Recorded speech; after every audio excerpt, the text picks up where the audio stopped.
Join Woodward Sports' own Jeff Iafrate, along with special WSN guests for the most anticipated Lions season in decades. Filled with different surprises and expert analysis. You're not going to want to miss out. Go to our Woodward Sports YouTube channel on Sundays and tune in live from 9:30 to 11:30 a.m. Good morning, everybody. Welcome to the Morning Woodward Show here on the Woodward Sports Network. It's Wednesday, September 20th, and we got plenty to get to today. It's going to be a packed show for you guys. Again, appreciate you for joining the show. You could have been anywhere else this morning. You're here with us, so that's big time. If you could do me a favor, hit the like button on the stream. It does support the channel, supports the show as well. And if you can't watch the show live, you can always go back, re-listen to the show on wherever you get your podcasts. Just leave a 5-star review. We got the crew here with us. Sam Flannel and his white flannel. We're kind of going opposites today here, so absolutely. I love that. JB in the booth, holding it down for us. The heart and soul of the show. Gabby D. Phillips she's out today, I believe. Yeah. She said she'll be back later in the week. Okay, and there you go. Heard it from the source himself, the man of the ones and twos, Lucas Claus. Fired up. I'm ready, guys. We got a lot to get to, a lot of good topics today, especially at 8:30. We're going to revisit the Jahmyr Gibbs discussion and kind of compare him to former running backs. I don't want to say first-round running backs. But people that he was compared to. Yes, that's fair. Player comp. Yeah, let's go through games 1 and 2 for other running backs in the history of the NFL, and we'll compare them. And we found some pretty interesting information. 8:45, we're going to talk about Tracy Walker stepping up. He did quote tweet Woodward Sports' tweet. That was Lucas, though, who actually had that tweet out, giving Tracy some love. Shout out Tracy. And I think Tracy Walker's somebody that Lions fans were kind of quick to forget about. So we'll talk about him at 8:45. 9 o'clock, you guys know what time it is again. We're taking phone calls. I know we only had one yesterday. JD, crushed it. He stole the show, man. No, he did. He stole the show. He stole everyone's thunder.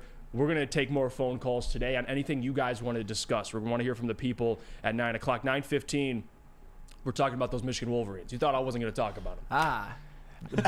And see, Sam Flannel thought we were going to get through the week without. No, we're going to bring it up, and I want Sam's opinion, his concern level, 1 through 10 there with JJ and the Wolverines. And then at 9:30, I got a special little segment for Lucas. Yep, you saw it, didn't you? It's due. We'll talk about it. Okay, we'll talk about it. But for right now, let's got to give you guys the update. What's going on so far? So C.J. Gardner-Johnson, James Houston officially on IR. That's news, and we knew that was going to happen. Those two guys are on IR. There you go. There's the graphic. In other news, Lions promote or bring up Zonovan Knight, Bam Knight, the running back that they did demote to their practice squad, who they picked up from the Jets last year. Started in a couple games. Not bad. We'll see how he performs. But there you go. That hints to me that they're expecting David Montgomery to be out this week, or at least there's a great chance he'll be out this week. And other things, I want to, if you have the graphic too, Detroit hosted a tryouts. They brought in a ton of dudes to try out for the team. And here you go. There's Detroit. I don't know who any of these dudes are. I know the name Nate McCrary for some reason. Of course you do. I don't know why, but I know that name from somewhere. I do know Kenny. Willis. Kenny Wilkins. He was a Michigan State player. Defensive end. I do remember watching him, but any of these guys I don't know. George Smith, I don't know. Abram Smith, Darius Phillips, Nate McCrary, Chris Jackson. I mean, guys, if you're looking for help from tryouts, you're the thing is, look up the name above Detroit's. And then there's Kareem Hunt. Can we get Kareem Hunt to try out? No. Me. It is what it is. I mean, this is again. Maybe you could find another Jerry Jacobs. I don't know. I mean, this to me is, Who cares? It's a nothing of a nothing of a nothing. You know what? Today is a day where I should be in a good mood. And I did walk into the studio in a good mood because at some point as Lions fans, we have to, get over lamenting the loss to Seattle, which was a bad loss, and move on to Atlanta. Because if the Lions lose to Atlanta, then it really is just like red alert. Don't put it in the air, Flannel. Yeah, I don't even want to put that in the air. But when I see that the Lions are hosting basically open tryouts, and the most notable name on that list, the only one that I know a lot of names, know is Kenny Willekes, it's a little bit like, really, are these the guys that are going to help us? But that's the thing. The Lions have, I would say, even though there have been a lot of injuries around the league, have suffered them at a disproportionately bad rate. And that's That's the reality of football sometimes, but it's still the depression is still lingering a little bit. I'd like to get over it by the end of the day, but that is not the type of list that I want to see. Open tryouts for Kenny Willekes and the Willekeses. I don't know who the hell the rest of them are. Sorry, guys. I'm sure you're very nice people. And Mike Bell says, do we really want another Jerry Jacobs, though? LOL. No, we don't. Well, we don't want last week's Jerry Jacobs. That's not what we want. That's true, Mike Bell. John Macaroon says, Glover Quinn had so many interesting things to say. Great interview. And I just was telling Lucas this before the show. I tweeted out yesterday, man, it'd be awesome to get Glover Quinn on the show to kind of help break down what's going on with this defense. And that was before I even knew he was going on heavyweights. So I had to sit there and be humbled and watch the heavyweights and go, oh, shit, that's fucking Glover Quinn. He's on the heavyweights. So I was like, well, there's probably no chance he joins the show. But you know what? We're going to keep trying. I want Glover Quinn, man. That's the guest to me. To come back, break down the secondary. I know he had a lot of the great things to say. I think the YouTube video's up on the YouTube channel. So check that out, man. Check it out. Yeah, I mean, good stuff by Easy. That's a great interview. That's the guy to get, in my opinion, if you had to get anybody. Jordan says, Jeff, do you think Gilmore gets some action this week? Why not give him a shot? I'm with you, Jordan. I mean, I've been saying this. Why not? I mean, how much worse can the secondary get, at least from last week? Like, I don't think they will, and I'm not saying they shouldn't, but I think they still have more faith in guys like Chase Lucas, who's been in that defensive system. And as much as I hate to say it, you guys know more than anybody. But Will Harris, I still think they're going to give the nod to Will Harris over Gilmore. As of right now, I think at some point, I think we will see Stephen Gilmore. But for right now, I think the fact that he's an undrafted rookie, they trust a couple more guys on the field out there before him. I mean, that's fair. I think the Chase Lucas thing, I'd be confused because you cut Chase Lucas for Stephen Gilmore. Right. Like you put him on the practice squad for Gilmore. But I get what you're saying, though. Lucas is in his second year, so there's that too. A little more experience, but why not? Let Stephen Gilmore get a couple plays out there. Well, I mean, have you taken a gander at Jerry Jacobs' passer rating allowed this season when targeted? It's not good. It's at a healthy 127.1. And I know it's 2 games, and I know it was heavily inflated by that bad game that he played against Seattle, but still. That's terrible. If we're going to thank you, Charles Barkley. You said it better than I ever could. But if you're going to just run it back with Jerry Jacobs and not make any adjustments, there's a little bit of a cause for concern. Why not put someone else out there? I'm not saying Jerry Jacobs is toast or that he's done and that everything he did last year is null and void, but still, he hasn't played well so far. He hasn't been good enough. No, yeah, you're spot on, Flannel. I know you mentioned it before the show, Lucas, kind of previewing the Falcons game, that you went back and watched some of the Falcons tape. And I know, and me and you were talking about it, my concern, and not concern for the Lions, but concern for the Falcons is, like, so far this season, they played Bryce Young in his first career game, and then they had to come back 10 points late on the Packers, but you've seen some good things from the run game, which is probably the most important. Atlanta's going to be a lot tougher game than people give them the credit for. I understand that they don't have Patrick Mahomes back at quarterback, and we've kind of clowned on him, but watching the last 2 weeks for Atlanta, Desmond Ridder is a good NFL quarterback. Desmond Ridder is a perfect point guard. In my opinion, that's the best running game in the NFL right now, behind that offensive line. Yeah, you're probably right. So you have the best running back duo. You have an athletic tight end in Kyle Pitts and a wide receiver one in Drake London. So he has solid weapons around him. I'm not saying that he's a top 10 quarterback. That's not what I'm saying. But when you allow Desmond Ridder to give what's taken to him and you allow that running game to get behind it, this Atlanta team, when you talk about a team that can dominate the time of possession, they are built for it because their offensive line is solid and that defense through all 3 levels is good pretty much everywhere and great nowhere. But that's one of those things where that's going to be a well-coached team and they're going to come ready to play. So you cannot go into this Atlanta game and get smacked in the mouth again because this team will slowly kill you by 1,000 cuts, and that's exactly what they did to Green Bay in the second half. And Green Bay is a talented team. Let's not act like they're the Chicago Bears, but that you got to take Atlanta serious. You have to. Yeah, you do. I mean, even though Detroit right now, and I just wanted to check, they're tied for 9th in the NFL for their defense against the run. So they've shown so far right now only allowing 86 yards roughly in totality a game. Like, that's the average. I'm confident, especially at home now. You're 0-1. You cannot fall to 0-2 at home. I think ideally they keep up what they've been doing dating back to last year. at least you can't stop the run. I mean, Bijan's a beast. I mean, you can't stop these guys. And we've always said this, and Jeff, you hinted at it. The run defense has not been the problem for the Lions thus far, but they also haven't faced a duo quite like Bijan Robinson and Tyler Algier and that Arthur Smith running system. I'll tell you what, Arthur Smith, and this is a little bit of a side note, he might be in the running for Coach of the Year by the end of the season, especially if Bijan Robinson puts up like 1,400 yards and they win that division. If they do that, he will be Coach of the Year. I agree with you, and I'm not gonna lie, I was wrong about Arthur Smith. As of how it's looking right now, I thought Atlanta, especially last year, I thought they were going to be a joke for a couple of years. But not only to the point of how good Bijan Robinson and Tyler Algier are, but how many tackles they break. Sure. That's the thing is, D-line can hold them, but the Lions have not seen, like Kansas City's backfield is not anything close to this. Seahawks, I know Kenneth Walker and Zach Charbonnet are very solid running backs. Kenneth Walker is an elite running back. But they got like 2 Kenneth Walkers. I mean, not even that. It's just like Zach Charbonnet. Okay, I'm going to take Tyler. If you watch Tyler Algier runs with power. If you watch what he did against Jair Alexander, he stiffed Jair Alexander from the hash to the bench of the Packers sideline last week. And then Bijan Robinson is just one of the most naturally polished running backs I've seen in a long time. He will make guys miss, but he won't slow down. He'll instead of taking a hit and then letting that absorb and knock him back, he won't. He'll just simply take another step, hesitate, and just make the defender miss and keep going 5 or 6 yards at the same pace instead of getting knocked back. So the balance and power that these running backs have, it is so imperative, not only for this defensive line to hit him 2-3 yards behind the line of scrimmage, but to make the first tackle. And that goes with the linebackers as well. You cannot miss tackles against this Atlanta Falcons team or they will make you pay. You have to wrap up and you have to be consistent on all phases in the front seven. And I love this comment because it's true. And I got to find it here. I just lost it. Basically saying you should use the same game plan that you used against Saquon. And I forgot who exactly said it here, but that's true. I mean, you go back to last year, and they actually have more talent on defense, but still, they had Pascal in that game. He's not available. Ali McNeil was a year younger.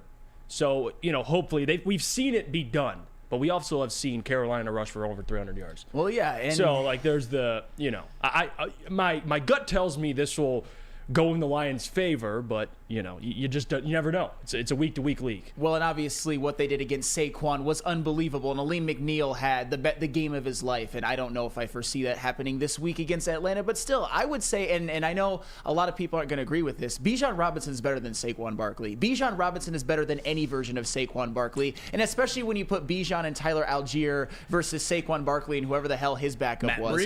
Matt Breida actually was nice for San Francisco for a while, but still, Bijan Robinson, and I know I'm being kind of preemptive here, but I don't think so. And I know I've said a lot about Christian McCaffrey because he's put up the best numbers this year. Bijan Robinson's the best back in the NFL right now. I don't care what anybody says. You should start. I'm going C-Mac, but you're not insane, Flannel. He's up there. Top 3. Yeah, Bijan's up there. Let's start stitching together his gold jacket at this point. I know with running backs, longevity is an issue, and Bijan Robinson, he may run into that. But with the way he runs, the way he makes people miss, the way he has power, he is just as complete of a running back, and you saw his ability to catch the ball out of the backfield as well. He is as complete of a running back in the NFL right now, not named Christian McCaffrey, because you still got to probably give it up to him, but in terms of moving forward, there's nobody I'd want other than Bijan Robinson as my running back. Yeah, he's damn good. Yep. I mean, we knew that, though. I mean, coming out, we knew that with Bijan, but it's going to be special to watch him, man, in Atlanta. It just sucks he's in the same conference as you, so it is what it is. We'll go to break. We get back. I do want to bring up an interesting stat here that was set, actually, I think, by Booner, if I'm not mistaken. I don't know the NFL statistic on teams that start 1-1, 0-2, their chances of making the playoffs. And I'm going to ask everybody if you still have faith. And as you should still have faith. There's only 2 games. But I want to show this graphic. It kind of does put some context behind teams that start 1-1 and 0-2 and their chances of making the playoffs now in today's NFL compared to back in the day. You're going to want to see it. It's drastically different. It's a wake-up call. It really is. Sam Flannel, could you tell the people about Lady Jane's? Absolutely. Lady Jane's, where I always get the best haircuts that they can possibly provide, because all of the Lady Jane's stylists are A+ in my book. And come to Lady Jane's Haircuts for Men for an award-winning haircut experience. Register to win a trip of your dreams and all expenses paid suite for the 2024 NCAA tourney. That's right, no expense spared for you and 5 of your best buds. Lady Jane's Haircuts for Men open 7 days a week. Walk in anytime. It's wicked awesome. Join Woodward Sports' own Jeff Iafrate, along with special WSN guests, for the most anticipated Lions season in decades. Filled with different surprises and expert analysis. You're not going to want to miss out. Go to our Woodward Sports YouTube channel on Sundays and tune in live from 9:30 to 11:30 a.m. By now you know me, Christina Gennari, as the obvious choice in real estate. And you know my website, soldchristina.com, as your #1 resource for buying or selling your home. Myself, along with my amazing staff, pride ourselves on making your home buying and selling experience a relaxing and easy one. Come see why we are the obvious choice. Christina Gennari at soldchristina.com, the obvious choice in real estate.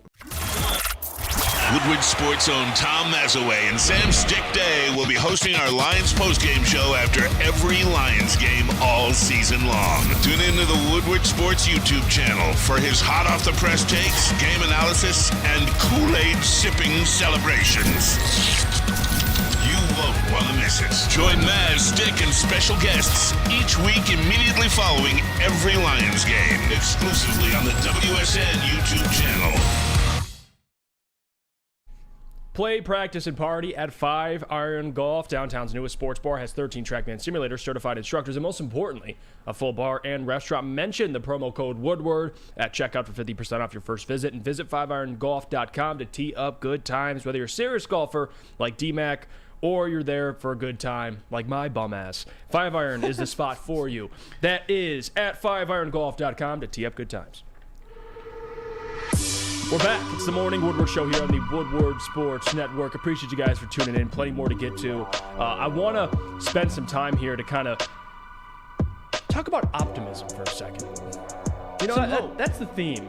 All right, we got all of our bitching out the last 2 days, right? The complaining, but also at the same time, we have to be very fair. I think the word of the week is objective. I think that's what we've been dealing with this whole week. It's like when we are objective, people get frustrated. But I think all of what we talked about this week has been deserved. Now, let's bring up the graphic, because this graphic does put things into perspective for not just Lions fans, but fans across the NFL, for teams that kind of do fall in a hole a little bit. And I want to read this stat because it's a lot here. So allow me to kind of break this down for everybody. So this is a graphic released by the NFL. It says, no need to panic. History shows that even a slow start can be overcome in the NFL. So to the left, you have a graphic here. Excuse me. It says since 1990, percentage of teams to make the playoffs after starting 2-0, 63.8%. Okay. 1-1 below it, it's a 41.8% chance. And then you see the numbers there for the teams that are 1-1. 200 have made the playoffs out of 479. And then, of course, if you're 2-0, 171 out of 268 have made the playoffs. And this is since 1990. Now, this is the other graphic. Since 1990, percentage of teams to win the division after starting 2-0. 2-0, it's 41% chance. 110 teams out of 268 have won their division still, obviously, if you have the lead. 1-1 is a 24% chance. 115 to 479. An 0-2 team has made the playoffs in 7 of the past 10 seasons. Last season, 8 of the 14 playoff teams started the season either 1-1 or 0-2, including Cincinnati, who started 0-2 and won the AFC North. Each of the 6 teams to begin the season 2-0 made the playoffs. So basically what this means is, and but I want to address this comment, because Yusuf, he says, so the goal went from winning a playoff game to just making the playoffs. No, making the playoffs allows you the opportunity to win a playoff game, Yusuf. What? No, the goal is to win your division. Let's be real here. That's the important goal. And shown by these two statistics here, making the playoffs if you're 1-1 is a 41% chance, essentially. Since 1990, winning your division is a 24% chance. But when you look at that bottom part of it, Lucas, when you showed, an 0-2 team has made the playoffs in 7 of the past 10 seasons, meaning the Lions that are 1-1, they're still not out of it. And a lot of it depends on your division. Like, they put the Cincinnati Bengals in there, but people forget, like, Lamar Jackson was injured, Kenny Pickett stinks, and then Deshaun Watson was suspended. So, like, that's division? What? A weak division like the NFC North is? Yes, the year they made it. Yes. Well, yeah, I guess. I mean, you have Jacoby Brissett. I think Kirk's better than him. Jordan Love, Kenny Pickett. At this point, I'll take probably Jordan Love. And then Chicago with Justin Fields over who was starting besides Lamar Jackson. Who's the backup there? Tyler Huntley. Like, I guess. Games there for him, though. Can't say that about Fields. What'd you say? Said at least he wins games there for him.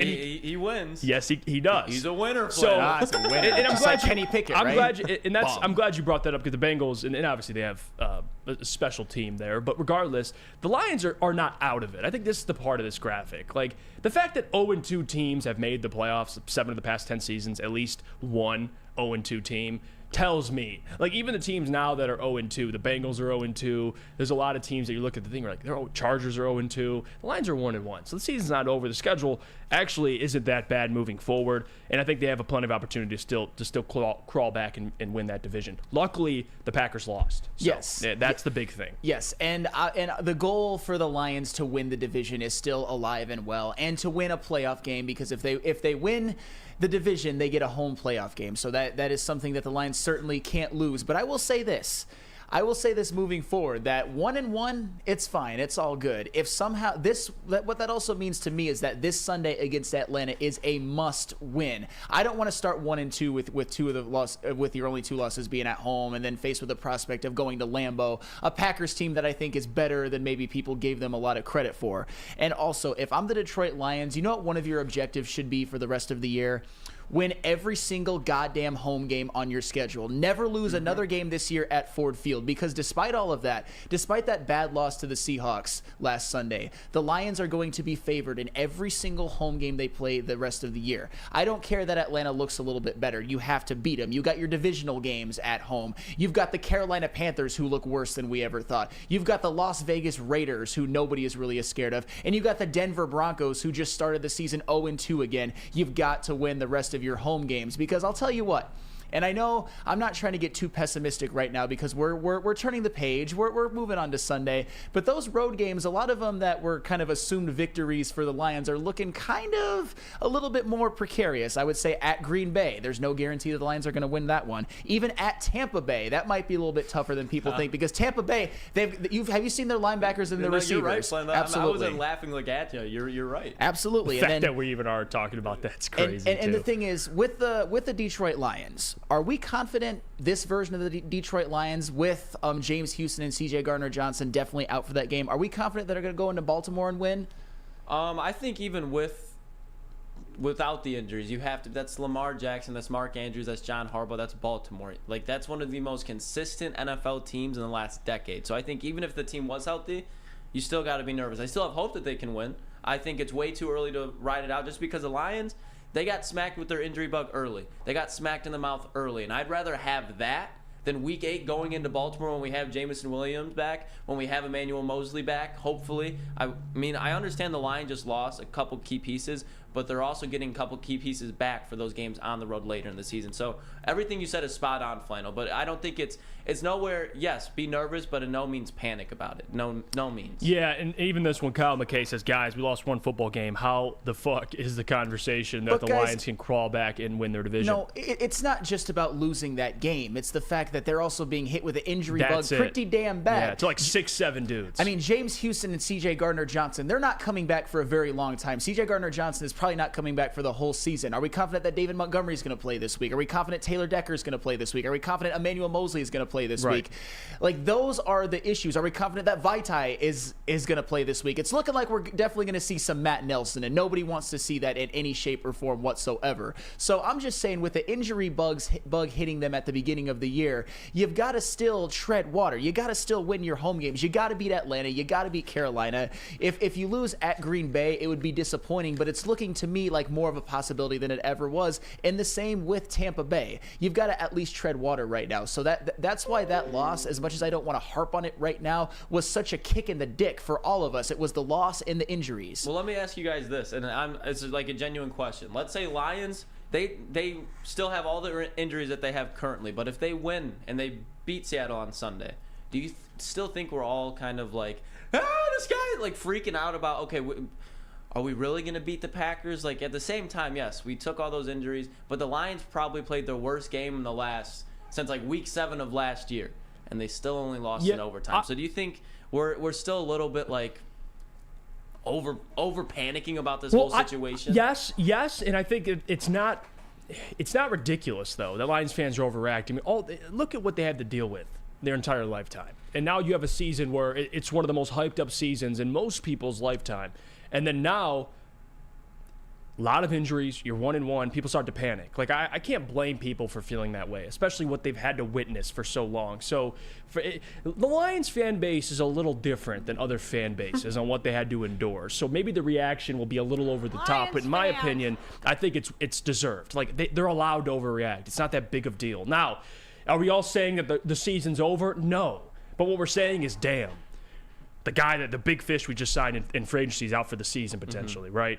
Josh Pascal, out for 4 games. Like, Emmanuel Mosley, the guy you signed to be your steady number 2 corner, is not here yet. What the hell's going on? Like, there's just concern, which rightfully so. What the hell you expect? Yeah. Like, and by the way, I want to say this too, from the whole, like, the injury stuff. As much as I agree that the injuries are concerning, I'm not going to allow that to be an excuse for Aaron Glenn. I'm not. This defense has to show up. They showed it last year with less talent.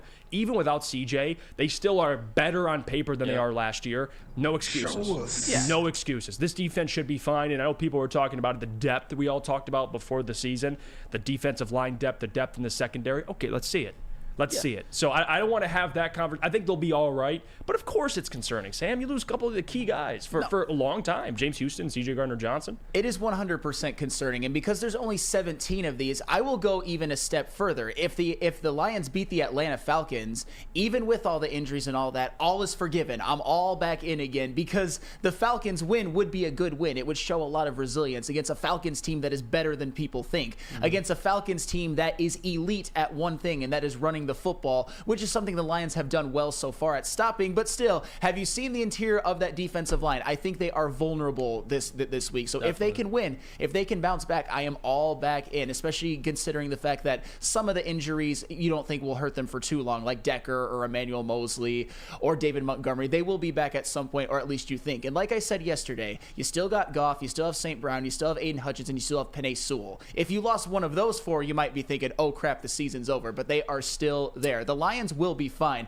but they got to win this goddamn game. No,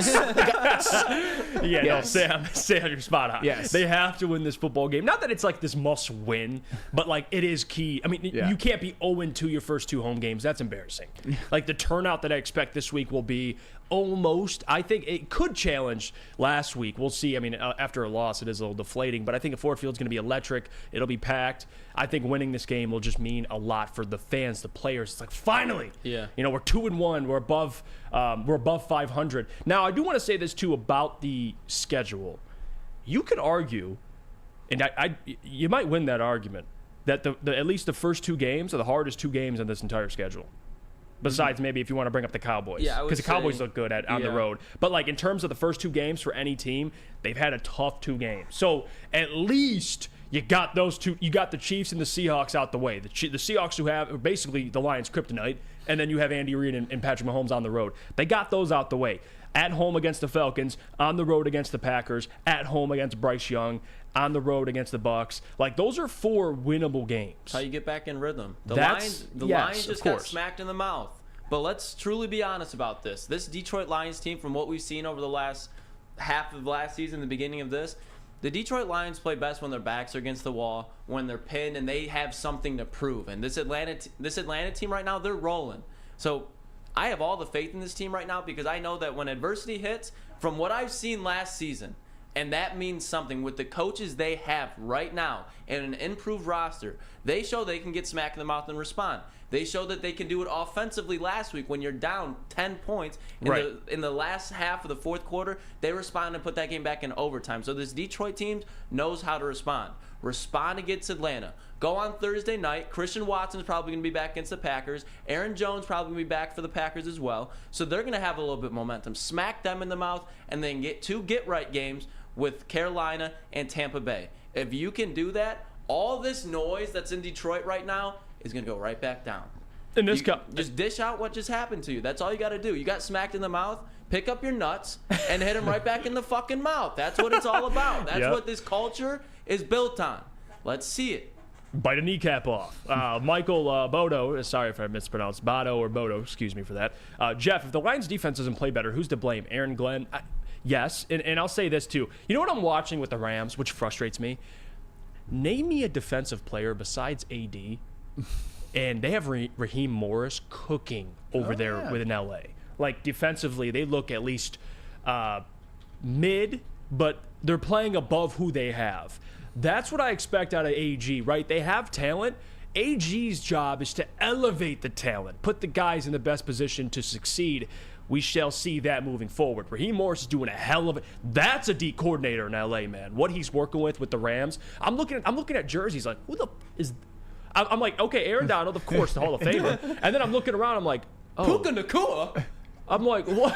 Christian Roseboom. I'm like, is that Sam Flannel at corner? Right. And they're actually holding their own against San Francisco? I don't know. It is. It's crazy. But we'll see. This week, AG, yeah, of course, I'm going to evaluate him. Not going to fire him right now or nothing like that. I think the defense showed a lot in week 1, but we'll see. That defense and the offense, of course, has to stay as they shown last week. But the defense, man, please just make Desmond Ridder's job a little harder. That's all you got to do. That's all you got to do. We'll go to break when we come back. I want to talk about Jahmyr Gibbs. Sam Flannel has some words to say, and I want to share some graphics here that, I think it puts in context Jahmyr Gibbs compared to other running backs in NFL history through their first 2 career games. When we come back, we'll discuss that. But right now, could you tell the people how to chill out after this last week's loss? Oh, yes, I could use some chilling out, especially this week and most days, actually. But you can experience the true meaning of exceptional cannabis products with Dispo Dispensary. With over 12 locations, including their new location that is now open in Whitmore Lake, Dispo is never far away. Join Woodward Sports at Dispo Romeo this Friday for an all-day live broadcast. Dispo Dispensary, disposhops.com, your local cannabis plug. Where's the most convenient place to get that big fitness energy? It's Planet Fitness. Join today for just $1 down, $10 a month. With over 2,400 locations and equipment for every workout, you can get in, get energized, and get going. And with free fitness training and most clubs open 24 hours, everyone belongs in the judgment-free zone. So join today for $1 down, $10 a month, no commitment, cancel anytime. Deal ends Wednesday, September 13th. Join now at any Metro Detroit location. Hurry, offer ends soon. Brace yourselves, Detroit. As the sun begins to set, 2 of Woodward Sports' brightest young stars will be taking the mic for a brand new show. Woodward Nights with Booner and Broder. The dog days in Detroit are over, and the boys are unleashed. Join in on the banter and hop on the bandwagon of the #1 night show on the internet. Tune into the Woodward Sports YouTube channel every weeknight from 8 to 10 p.m. Woodward Nights with Booner and Broder. It's the Randy Wise Celebrity Golf Tour. You're a good coach, Tim. Oh, great shot. Some of the biggest names in Michigan sports, and some, well, not so much. Good, baby. Oh, yeah, baby. Oh, yeah, baby. Oh, shit. Go in. Watch episodes at woodwardsports.com.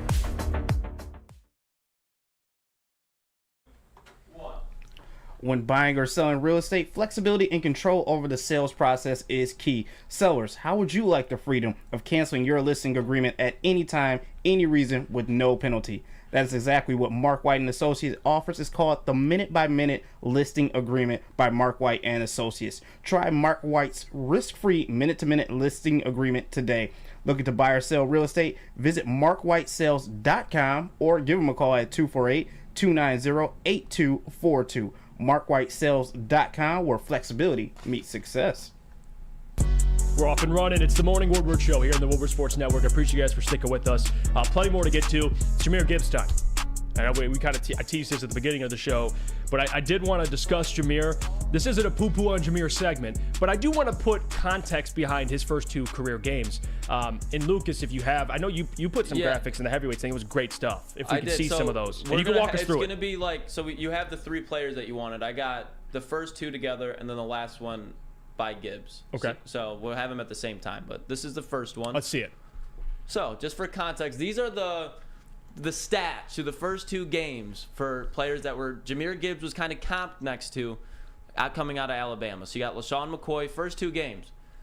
14 attempts, 64 yards. Okay. And that was on Flannel. You're better with numbers than I am. The average yards per carry on that one, I couldn't tell you. But then under it, Jamal Charles, the guy that I harped on over and over, the one that Jahmyr Gibbs reminds me the most about. 8 attempts, for 35 yards. Yeah, so LaShawn McCoy at about 4.5 yards per carry there, and then you have 4.3. They're about the same yards per carry. But there you go. It's okay. Those are the first two. Now I need context. Jamal Charles he was a second? No, so third? Jamal was He was a third. Yeah, he was a third because round he was pick. coming out of Texas, but he was kind of the same thing. Like if Jamal Charles came out in 2022. He might be a damn near first-round pick, too. The thing with him was he was just so small. Like coming out of college, Jamal Charles was small. But like you guys said, second-round picks and a third-round pick. That's probably why they weren't getting those carries off the bat. But at the same time, after you get drafted, it really doesn't matter. You're good or you're not, and that's what you have to figure out with Jahmyr Gibbs this week. And now you got the Alvin Kamara stuff. Yep. Now this is the interesting one. Even though he's not a first-round pick either, he is somebody that is comped a lot to Jahmyr Gibbs, and you see it right here. Right, and this is now I want to also add other context to this. Like when Alvin Kamara, and he won Offensive Rookie of the Year, by the way, just so people that don't know. And as you can see, right, the attempts, Alvin Kamara, talk about eased along. I mean, he had 8 attempts in 2 games. But for Jahmyr, too, I mean, he's a 12th overall pick. Alvin Kamara was, a second-round pick or third? He was third. Okay, another third-round pick.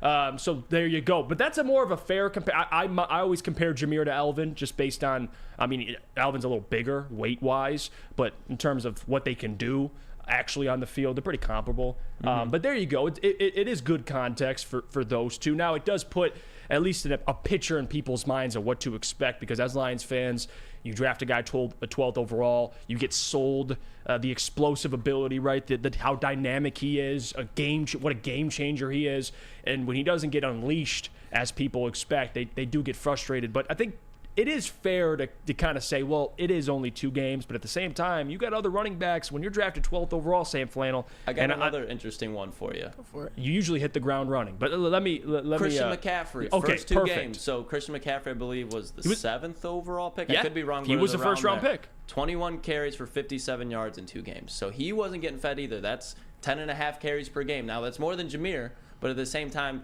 they didn't have a David Montgomery. I believe they had Jonathan Stewart at that time, but I would still take David Montgomery over that time Jonathan Stewart. So McCaffrey, he even still needed to get into a rhythm there. So we're not saying that, that these guys are this is what Jahmyr Gibbs is. We're just giving the point that, yes, Jahmyr Gibbs would have a slow start, but all of these guys as rookies were phenomenal. So everybody that's like, Jahmyr Gibbs was a waste of a draft pick, like, relax. We're in week 2 of the NFL season. I understand it's not how you want to be used in the first 2 weeks of his career, but he still has a whole career ahead of him. So pump the brakes a tad.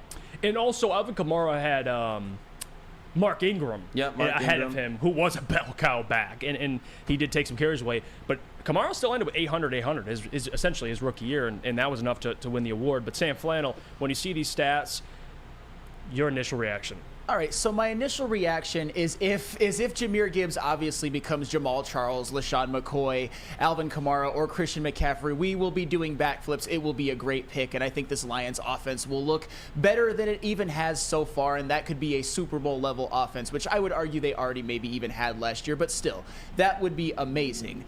My problem is with the whole Jahmyr Gibbs experience is not even so much with him, it's with fans and their expectations and the expectations that you have, whether fair or unfair, when you are the number 12 overall pick. One of the things that I have been very, very consistent about with Jahmyr Gibbs and where he was drafted, I have never said that he's going to be a bad player. I have never said that he wasn't going to be a valuable piece to this offense. But when you draft a running back at number 12 overall, I thought to myself, well, that's going to be a star. That's going to be a guy that maybe gets 1,000 yards his rookie year. That maybe has an Alvin Kamara-like rookie season, which, I mean, we would be doing backflips again, because Alvin Kamara in his rookie year, and I'm going to include his kick return yardage because he took one back to the house. He had 1,901 all-purpose yards and 14 touchdowns. Obviously, if Jahmyr Gibbs does that, we will be doing backflips. But when it comes to Jahmyr Gibbs, I just kind of feel like fans are just like, 1,000 yards? That's not what Jahmyr Gibbs is. He's not a workhorse. He's not a bell cow. He's a guy that's more of a weapon that can be used out of the backfield. But I will tell you what, if that's the case, then he better be Alvin Kamara or Austin Eckler, two running backs who have been great despite never having an 1,000-yard season. But Alvin Kamara in 6 seasons, 8,888 yards from scrimmage, 71 touchdowns. Amazing. Austin Eckler in 6 seasons plus 1 game, 7,339 yards from scrimmage and 64 touchdowns. Obviously, if Jahmyr Gibbs gets that, that is all well and good, but he has to get that at least for it to be a successful pick worthy of number 12 overall. And when we're talking about 1,000-yard seasons, I've got some other comparisons right here. LeGarrette Blount, 1,007 yards rushing his rookie season. That was a bad man in Tampa Bay. As an undrafted free agent. He was undrafted? Yes, he was. Alfred Morris, 1,613 yards rushing rookie season, 6th-round pick. Eddie Lacy, 1,178 yards rushing rookie season. All the way to the buffet. 2nd-round pick. He was nice, though, at the beginning. He was. Jeremy Hill, 1,124 yards rushing rookie season, 2nd-round pick. Jordan Howard, 1,313 yards rushing rookie season, 5th-round pick. Kareem Hunt, 1,327 yards rushing rookie season, 3rd-round pick. Philip Lindsay, 1,037 yards rushing rookie season, undrafted free agent. Jonathan Taylor, obviously he's a unicorn now, but like 1,169 yards rushing rookie season, 2nd-round pick. James Robinson, 1,070 yards rushing rookie season, undrafted free agent. Kenneth Walker, 1,050 yards rushing rookie season, 2nd-round pick. And 12 games. Absolutely. And Tyler Algier last season, 1,035 yards rushing rookie season as a 5th-round pick. And I get it. Jahmyr Gibbs was not expected to be the workhorse running back at least this year. You've got David Montgomery, and to be fair, in the first 2 games, David Montgomery, the offense has looked a lot better with him out on the field and carrying the ball, although Jahmyr Gibbs did some nice things in week 1.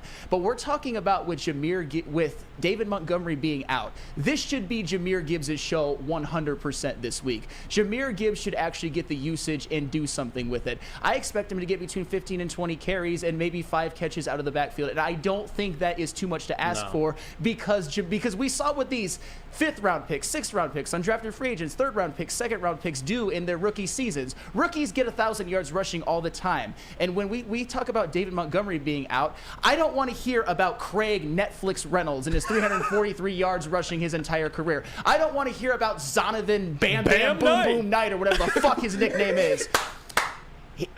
First of all, why is your nickname Bam when you average 3.5 yards a carry? Does anybody just get a nickname? That Jets O-line isn't good. Does anybody just get a nickname nowadays? but then again, we want to see Jahmyr Gibbs. We don't want to be seeing Netflix, Hulu, Paramount, Reynolds, or whatever the fuck his name is, or Bam Bam Boom Boom Bam Bam Knight. We want to see Jahmyr Gibbs. Demand that he actually be great.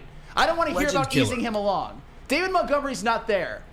Do something. I'm here for that play. Do something. I like that play. Bijan Robinson is on the other side of the field. It's going to be a showcase. And Bijan Robinson has obviously been phenomenal his first couple of games. Do something. Look like you belong on the same field. I know they're not going to be on the field at the same time, but still, this is the week where Bijan Robinson Bijan, Freudian slip. Jahmyr Gibbs has to show us. Yeah, and by the way, he said Netflix, Hulu, Paramount, boom, boom, bam, bam. Yeah, I mean, Sam, you're not far off. And this is how I view it, at least for Jahmyr. And it's hard for me. If I'm being honest with the audience, it's hard for me to evaluate Jahmyr because even you brought up Austin Eckler and Alvin Kamara, who are two good, solid comparisons, at least from what they can do, not size and everything, but their skill set. Austin Eckler was undrafted. Austin Eckler, people forget he was undrafted. And then Alvin Kamara was a 3rd-round pick. So even them, like, maybe to how they play, but expectations? No. You draft a guy 12th overall. He doesn't have the same expectations as Austin Eckler's an undrafted free agent and Alvin Kamara, who's a 3rd-round pick. So that's kind of the balance. Like, if I'm being honest with you guys, it's hard for me to, like, where do you go with this, Lucas? Like, or JB? Actually, I'll go to the voice of reason. We haven't heard JB yet. Because, JB, where are you at? Because I'm bringing up other examples, but these guys are just drafted either in the 3rd round or undrafted free. Like, where are you at with Jahmyr and expectations moving forward? I mean, expectations not only for Jahmyr, but the rest of these rookies with all the injuries that have piled up already. No longer are you supposed to ease these guys in. This is now your time. Your expectations as a rookie have now gone up. We're going to expect a lot more of you, and you should see a lot more from Jahmyr Gibbs. I know we kind of compare him to Bijan a little bit, but still, the uses Bijan is getting in Atlanta is so much more than what you're giving the opportunities to Gibbs right now. And it's ridiculous. You can see it in his stats right now. Over 2 games, he's over 180 yards, Flannel? I'm not too certain about the stats, but yeah, still, like, he's getting every touch in the world. Why aren't you doing this for Gibbs? Like, there is no easing this guy into the NFL anymore. It's time to hit the ground running and make shit happen. Yeah, and that's the thing with Jameer, right? You give him 7 carries, maybe he gets 20 yards, and then you give him another carry, and he could break for 50, and then you see the averages play out that way. So it's tough. I just would like him to get more involved. We all know how dynamic he is, and we don't know what's happening behind the scenes. I know Neil brought up yesterday on Big D Energy, could it be a blocking issue? I don't know all the specifics of that. But that's a huge thing, guys. Yeah. Like, especially when you're down in a game. They were down against Seattle by 10 points in the bottom of that fourth quarter. They have to pass. You can't leave a liability out there, especially when you're down Big V, you're down Taylor Decker. You can't expect Jameer Gibbs to go out there and block a linebacker. That's a huge reason why. So I know that Neil made that point on Big D yesterday, and that is definitely a huge reason because Jamal why. got the nod because of that last year in a lot of different situations. You weren't leaving he Swift out there block. to pass block, man. Not to mention, you have a back that size with a defensive end, defensive tackle. You want to talk about an injury risk?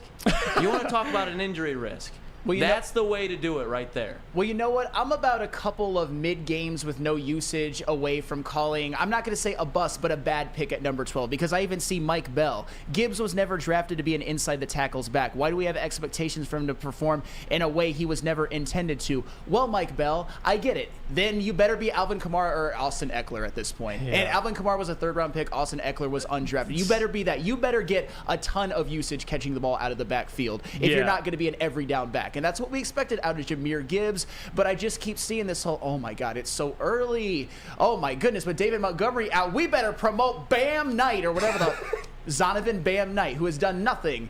Oh, Bam Knight is going to save us. Isn't Jameer Gibbs, number 12 overall pick, supposed to actually get his shine in his usage? And by the way, that's or was it a bad pick? And maybe I'm crazy here, everybody, but I don't think it's unfair to say I expect big things out of the 12th overall pick. Listen, so far, I'm not going to go as far to say the pick was bad yet, but 2 games like, hey, Jameer, we're waiting on you. I want to see more this upcoming week.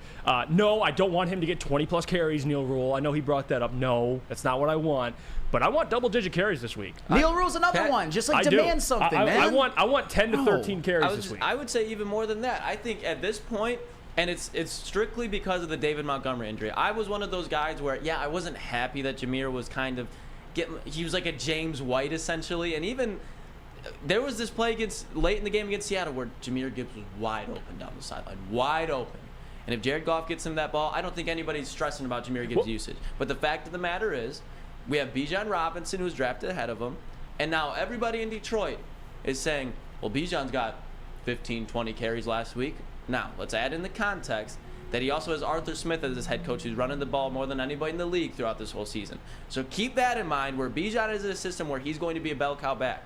Jameer Gibbs was never brought to be a bell cow back. Now, that does not mean he shouldn't get 17 carries this week, because the matter of fact is, David Montgomery was the RB1 last week. Now it's Jameer Gibbs. That next man up mentality, that's got to go right into Gibbs. So I understand he might be a liability in the passing game. Find a way. Quick passes, quick string. Get the ball out of Jared Goff's hands quicker. That's going to help you with the time of possession. You know what that lets you do? Keep Jameer Gibbs on the field more.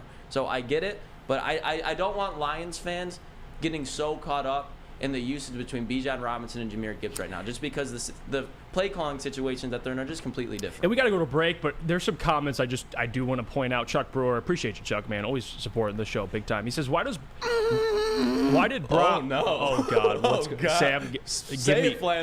Mike Bell with probably this one's a doozy, and Mike Bell, you are very, very valued as a member of this Big D Morning Woodward show chat. Neither Alvin or Eckler performed so well in their rookie season, Sam. Alvin Kamara was Offensive Rookie of the Year at over 1,900 all-purpose yards and 14 touchdowns. Shut up. Austin Eckler, you can say that about. Shut up about Alvin Kamara. You don't know anything. Actually do your research before you come onto this show spewing this nonsense. What the fuck? Mike Bell, you broke him. Congratulations. What the fuck? Yeah, I was going to read Chuck Brewer's comment, but now none of this fucking shit matters.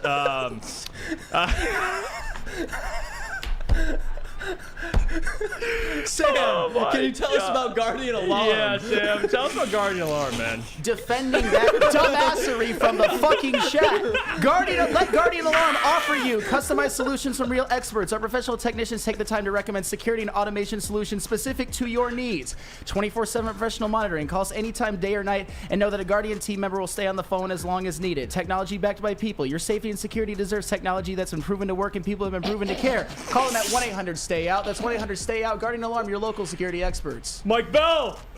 Say it, Flannel. Stay out. Stay out. The sports marketing agency would not be who we are without great community partners like Higuera Health and Carol Zaniga.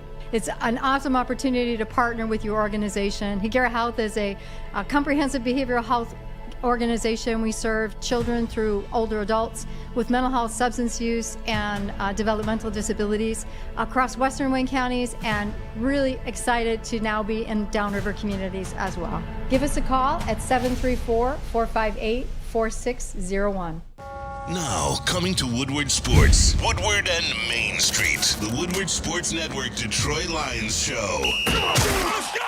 Catch Gabrielle D. Phillips, Matt Broder, and Terry Foster for all the latest news on your Detroit Lions every week. Only on the Woodward Sports Network YouTube channel and woodwardsports.com.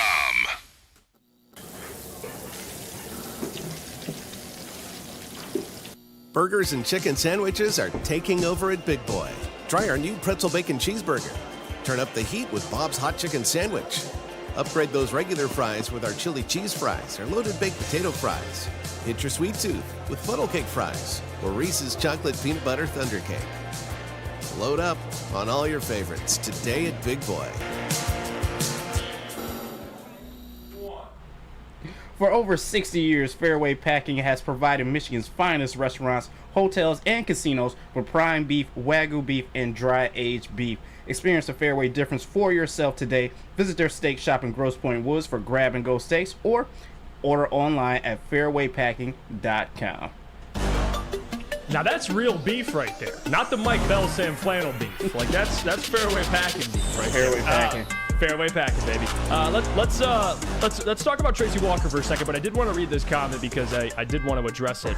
And I know Chuck Brewer, he commented earlier about kind of allowing these guys to take some time, right? Amon-Ra St. Brown came along late in the season.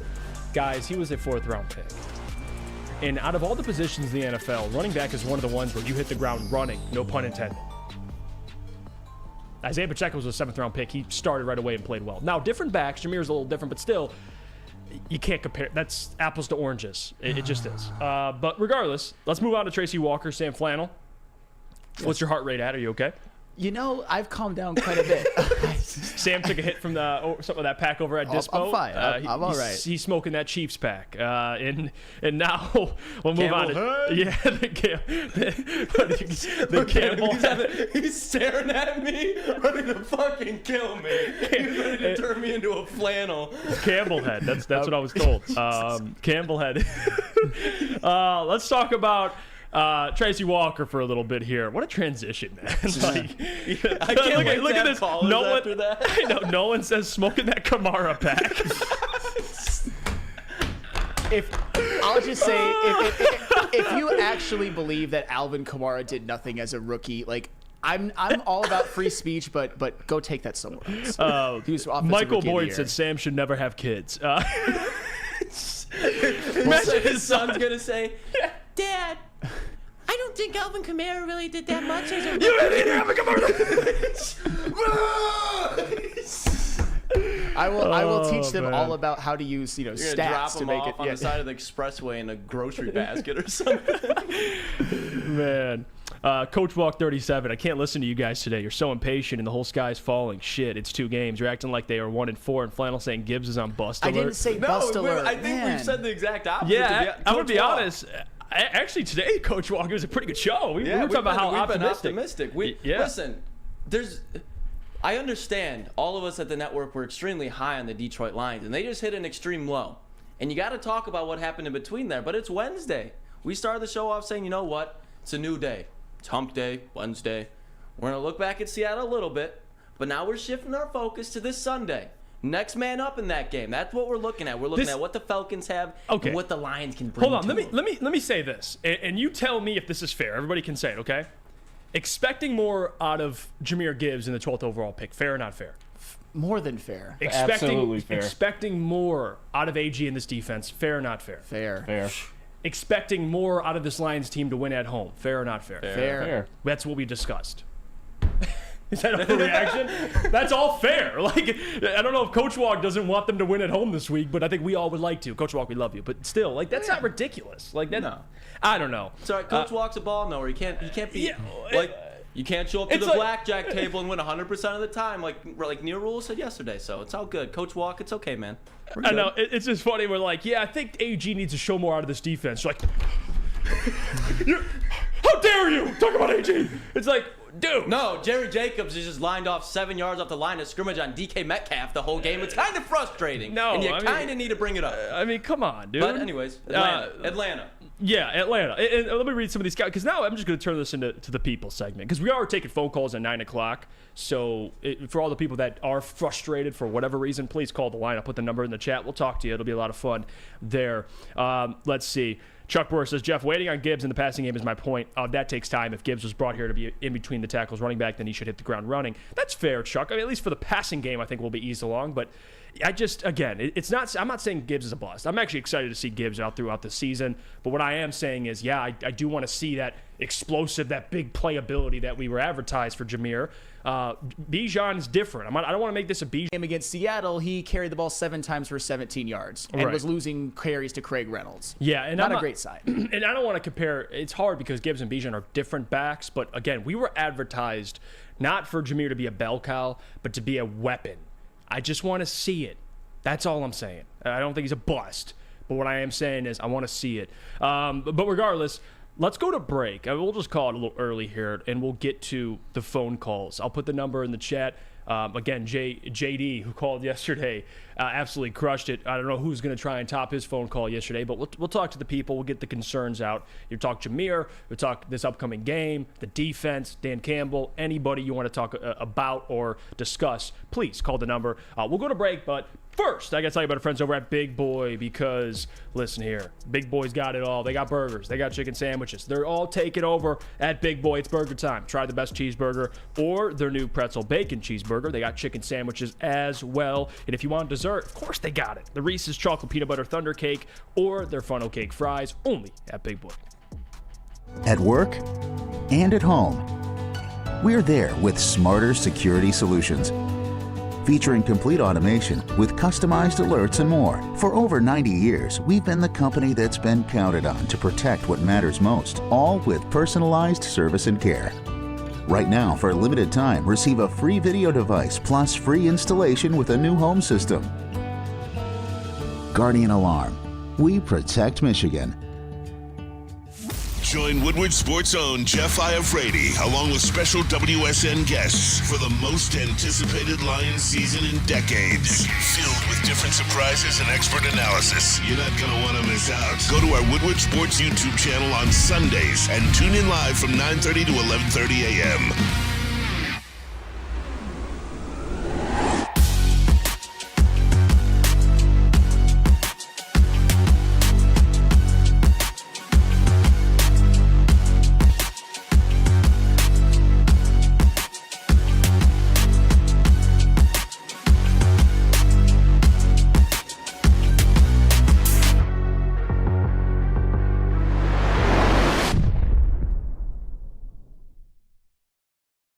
Let's talk about Outdoor Equipment Company, official equipment provider of Woodward Sports. Michigan-grown, family-owned. Bad boy mowers, tractors, STYL handhelds, and even weed whippers.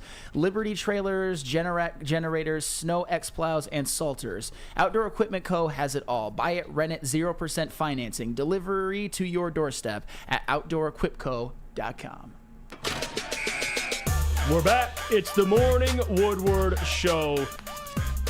And we got a lot to discuss. It's only the first hour. I feel like it's been like a 3-hour show already. We've just been a lot of stuff in that first hour, a lot of interesting things to be discussed. Now, Lucas, if you could put the phone number for me and pin it. Yeah. 313, read it off real quick. It's 313-552-4228. 6322. 6322. That's the phone number. Call in. We want to hear from the people. I know I've been reading a lot of comments, but please, if you want to be somebody that either wants to go at Sam Flannel or you have something you want to discuss, if you want to go at me for one of my takes, whatever it is, man, we want to talk to the people on this specific subject, not just Jameer, but just in general, man. Like, any concerns? How important is the game coming up this week? Because a lot of that, too, and I know people, it's funny because no matter what we say, it's going to be, well, you guys are overreacting, right? I mean, apparently a lot of people expect. Certainly matters. And I got to read this from Isaac Thiele. You think you're making a good comment, but you're not. Sam couldn't be a bell cow back. Why should he be able to have an opinion? Actually, I want to see your NFL highlights as a bell cow running back, or else you can't have an opinion either. So is that what we're doing right now? Let's just get David Montgomery in here and make this a David Montgomery only show, because he's the only one that's allowed to talk about it, right? Yeah, I guess so. And I know that. Sorry for the freezing. I think we're okay now. I think just the storage is full. I'm trying to clear this all out. We'll get it right for you guys. Yeah, that's. I definitely don't want that to be the case. We're at the studio, so nothing should be going wrong here. JB. You got some? Ready? Yeah, let's do it. Send him through. All right, for sure. I will send you guys Connor first. Connor, welcome to the show, brother. What do you want to discuss? Hey, guys. I just wanted to say, huge fan of the show. I appreciate all you guys do. Thank you. I just wanted to touch on just kind of Aaron Glenn and his coverages for the past 2 weeks. I don't know ball like Lucas by any means, but some things that I noticed in the first two games. First game with the coverages, I mean, the Chiefs fortunately had no wide receivers, but if you look, they didn't, our coverages didn't show, anybody really in the backfield by them. I mean, Brian Branch. Even the Carolina game where there's just meltdowns. I don't know how to describe it. It's like this defense looks really good week 1, and then week 2 there's that. And Geno Smith throws for 300+ yards, no interceptions, didn't even get sniffed in the pocket. Like that's the frustration. Either it's lack of adjustments, Connor, or it's just players not doing their jobs. I don't know how to do. But if it is players not doing their jobs, to me, Connor, I also blame coaching. Because, that's a problem now. I mean, AG's been with this defense for 3 years. There has to be a point where guys just know their job. You don't have to stop bringing that up, over pursuing, not containing guys, not setting the edges. It's frustrating to say the least. But would you agree that you're not out on AG, but you want to see more this week against the Falcons, especially at home? Oh, absolutely. I'm not out on AG. I just think, like you said, he's been there for 3 years. I mean, at the beginning part of last season, there were some struggles, and it wasn't just on the defensive backs by any means, but, we just got to get pressure to the quarterback and then make him make those mistakes, and then our guys just need to be there, when those mistakes happen to, potentially get an interception, deflect the ball, just cover those guys up. No question. Appreciate the call, Connor. Welcome back anytime. Absolutely. And one last thing, Lucas, go Irish. Oh. You say go Irish? Go Irish, baby. Oh, Lucas can't hear you. I got to tell him that because he and he called you a ball knower, Lucas. Appreciate you, Connor. He said go Irish. Go Irish. Does that ring a bell? Yeah, what does that mean? That means Notre Dame's playing Ohio State this week. I was about to say. Come on, Lucas! I was confused. I thought he was saying go Notre Dame. Come on. Never mind. I get him now. They might win. Sam Hartman looks good. Damn it. Yeah, he does. Sam Hartman looks damn good. Damn it, Lucas. I didn't pick up Ohio what he's putting it native. down. That's on me. That's on me. That's on me. Hey, Connor, you went right over his head. It's okay. We'll move on. Listen, and nobody says Lucas doesn't know ball. Connor disagrees. He said Lucas knows ball. There we go. He did. Certified. Hey, that's what Connor said. So shout out to him. Appreciate the call. JB? I got you. I'll send you guys Scott. Scott, welcome to the show. What do you want to discuss? Hey guys, big fan, enjoyed the show. Appreciate it. The coverage in the first game on the defensive side was a little out there for the simple fact that Alex Ellis only hit a couple of blown coverages that shouldn't have happened, especially I think it was the first or second touchdown by the Kansas City Chiefs backup tight end. Absolutely should not have happened, but, shit happens. It's the NFL. Mm-hmm. Second of all, I believe in AG. I think we all need to see a little more from the blitzing S point I don't think we've seen a lot from the blitzing. We've seen a lot from coverage because we've got the quote-unquote depth. But I would like to see more pass rushing. Yeah, Scott, I'm with you. I need to see somebody win one-on-ones besides Aiden. Like, there's nobody that's getting penetration to either quarterback, Geno or Patrick Mahomes. Really, watch that first game. It was really the Aiden Hutchinson show once again. So moving forward, Scott, I'm with you. You need someone else on this defensive line to step up. That's really what it takes. But Absolutely. Yeah. And two more things, guys. Yeah, what's up? 5 stars across the board for all the shows, including the Morning Woodward. And how about them Colorado Buffalo? Yeah, I know, right, Scott? Those Buffaloes, man, they look good. They got a tough Go schedule. Prime. They got a tough schedule coming up this week now. Couple next. Hey, so do the Wolverines. So yep. We'll see. No question. Appreciate you, Scott. You're welcome back anytime. Have a great. And by the way, shout out Scott. And someone said he sounds like D-Mac, which is kind of funny, to be honest with you. Don Beat says Jeff Stay getting clipped. What did I say? Something? Penetration. You say something like every half hour, bro. That's why we had to start clipping you. I mean, penetration is a very widely used term when it comes to like defensive linemen getting into the backfield. So, damn it, it's all right. I guess it's the context of how you used it. I don't know. You'll get them next time. Is that sus? Like I don't know. I'm like questioning everything. You'll get them next time. Whatever. Threw me off now. Let's get to the next caller. Let's see what we got, man. Is Terrell on the line? Terrell is not on the line. Okay, Terrell, today. You're lucky because I want the smoke today. But continue. All right, I will send you guys Steven next. Steven, welcome to the show. What do you want to discuss? Good morning, guys. How y'all doing today? Good. How are you? Good, man. Oh, not so bad. So this is kind of a two-pronged approach. We need some D-line help. So it either is going to start with getting Bugs off the bench and putting him back in, or I'll give credit where it's due. Detroit Lions Syndicate has been saying it all off season. We need some additional pass rush, whether it's going and getting Chase Young or going all in and getting Brian Burns. Yeah, I'm with you. They need somebody on the other side that offensive lines and offenses have to key in on, have to game plan for. Like it was Houston, last year. Every game they're like, okay, we got to watch out for Houston and Aiden. They don't really have that guy, especially now without Houston. I'm with you. If you could acquire somebody, I know the Chase Young rumor was circling. Sam Flannel, me and you were all over that. To have somebody that isn't just a guy that can rush the passer, but someone you can use against the run downs.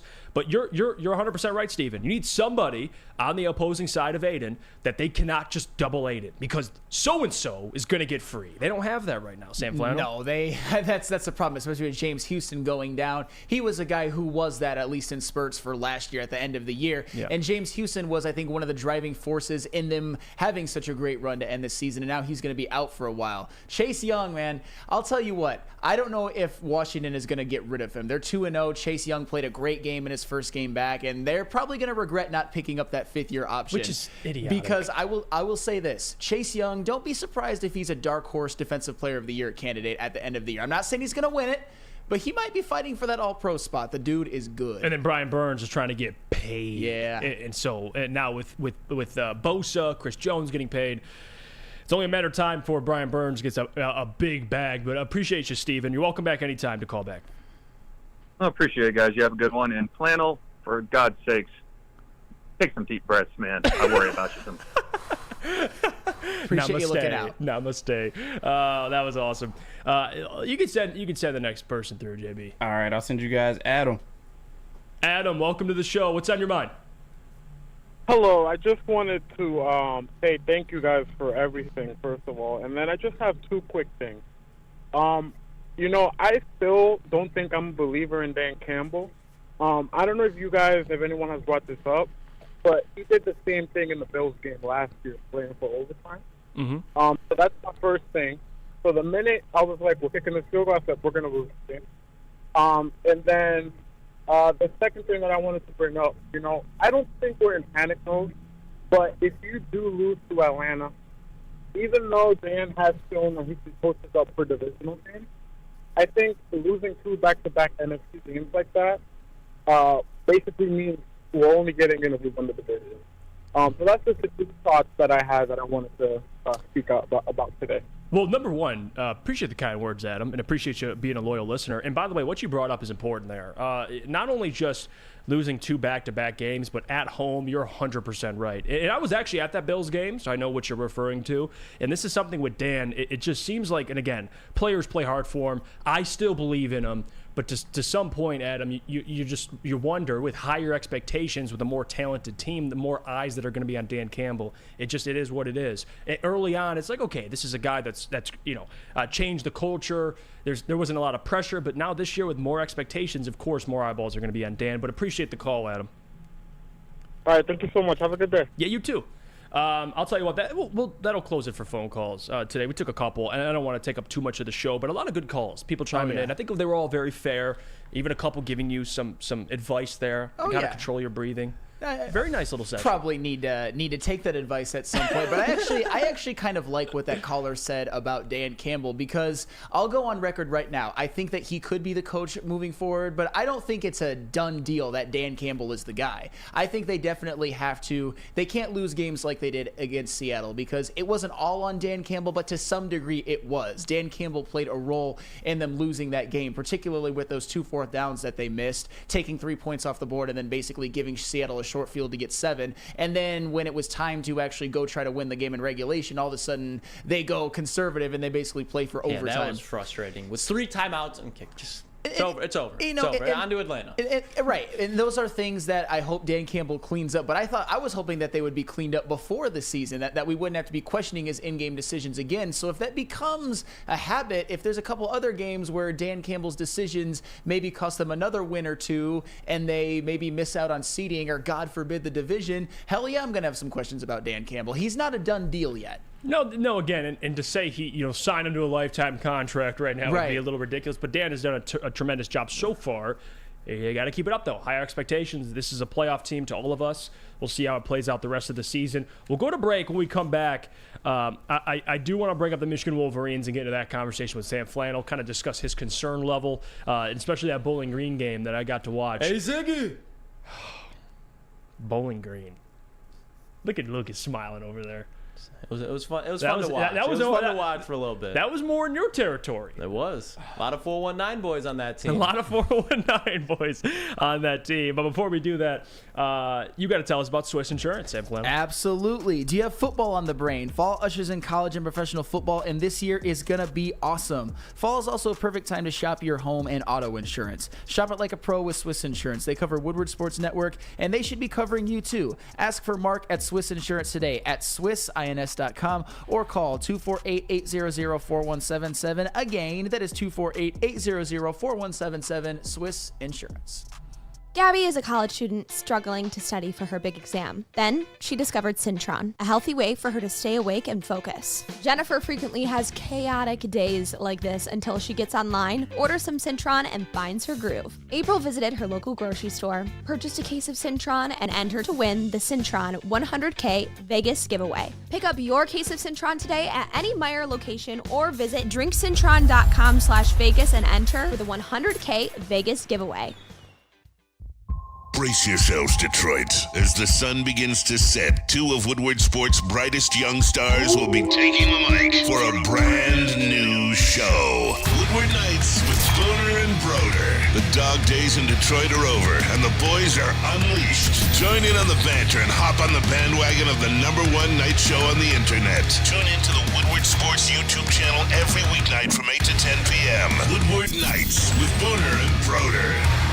Come to any Lady Jane's Haircuts for Men for an award-winning haircut experience from one of our talented stylists and register for a once-in-a-lifetime opportunity to win an all-expenses-paid suite for the 2024 NCAA tournament for you and 5 of your best buds. That's right, college basketball's most elite event. You and your 5 best friends just get to any Lady Jane's today for an award-winning haircut experience and automatically register to win the trip of your dreams. Lady Jane's Haircuts for Men, open 7 days a week. Walk in anytime. Lady Jane's, it's wicked awesome.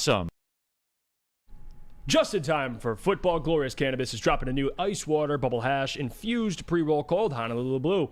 Again, if you haven't had one of those ice water pre-rolls, you're missing out. So smooth. Find them at Dispo Dispensary for 25% off. Code Woodward Glorious. Or visit www.dispo.com gloriouscanna.com. Welcome back to the Morning Woodward Show here on the Woodward Sports Network. Don't forget, if you're watching live, appreciate you. Hit the like button on the stream. And if you can't watch the stream live on YouTube, which you should be subscribed to, you can always go back, re-listen. Any podcast platform you get your podcast, give a 5-star review. Let's talk about the Wolverines, though. Yeah. You thought we weren't going to. Oh, I mean, what's there to talk about, right? Sam Flannel, what's your concern level? Because I'll tell you one thing. That was scary at halftime.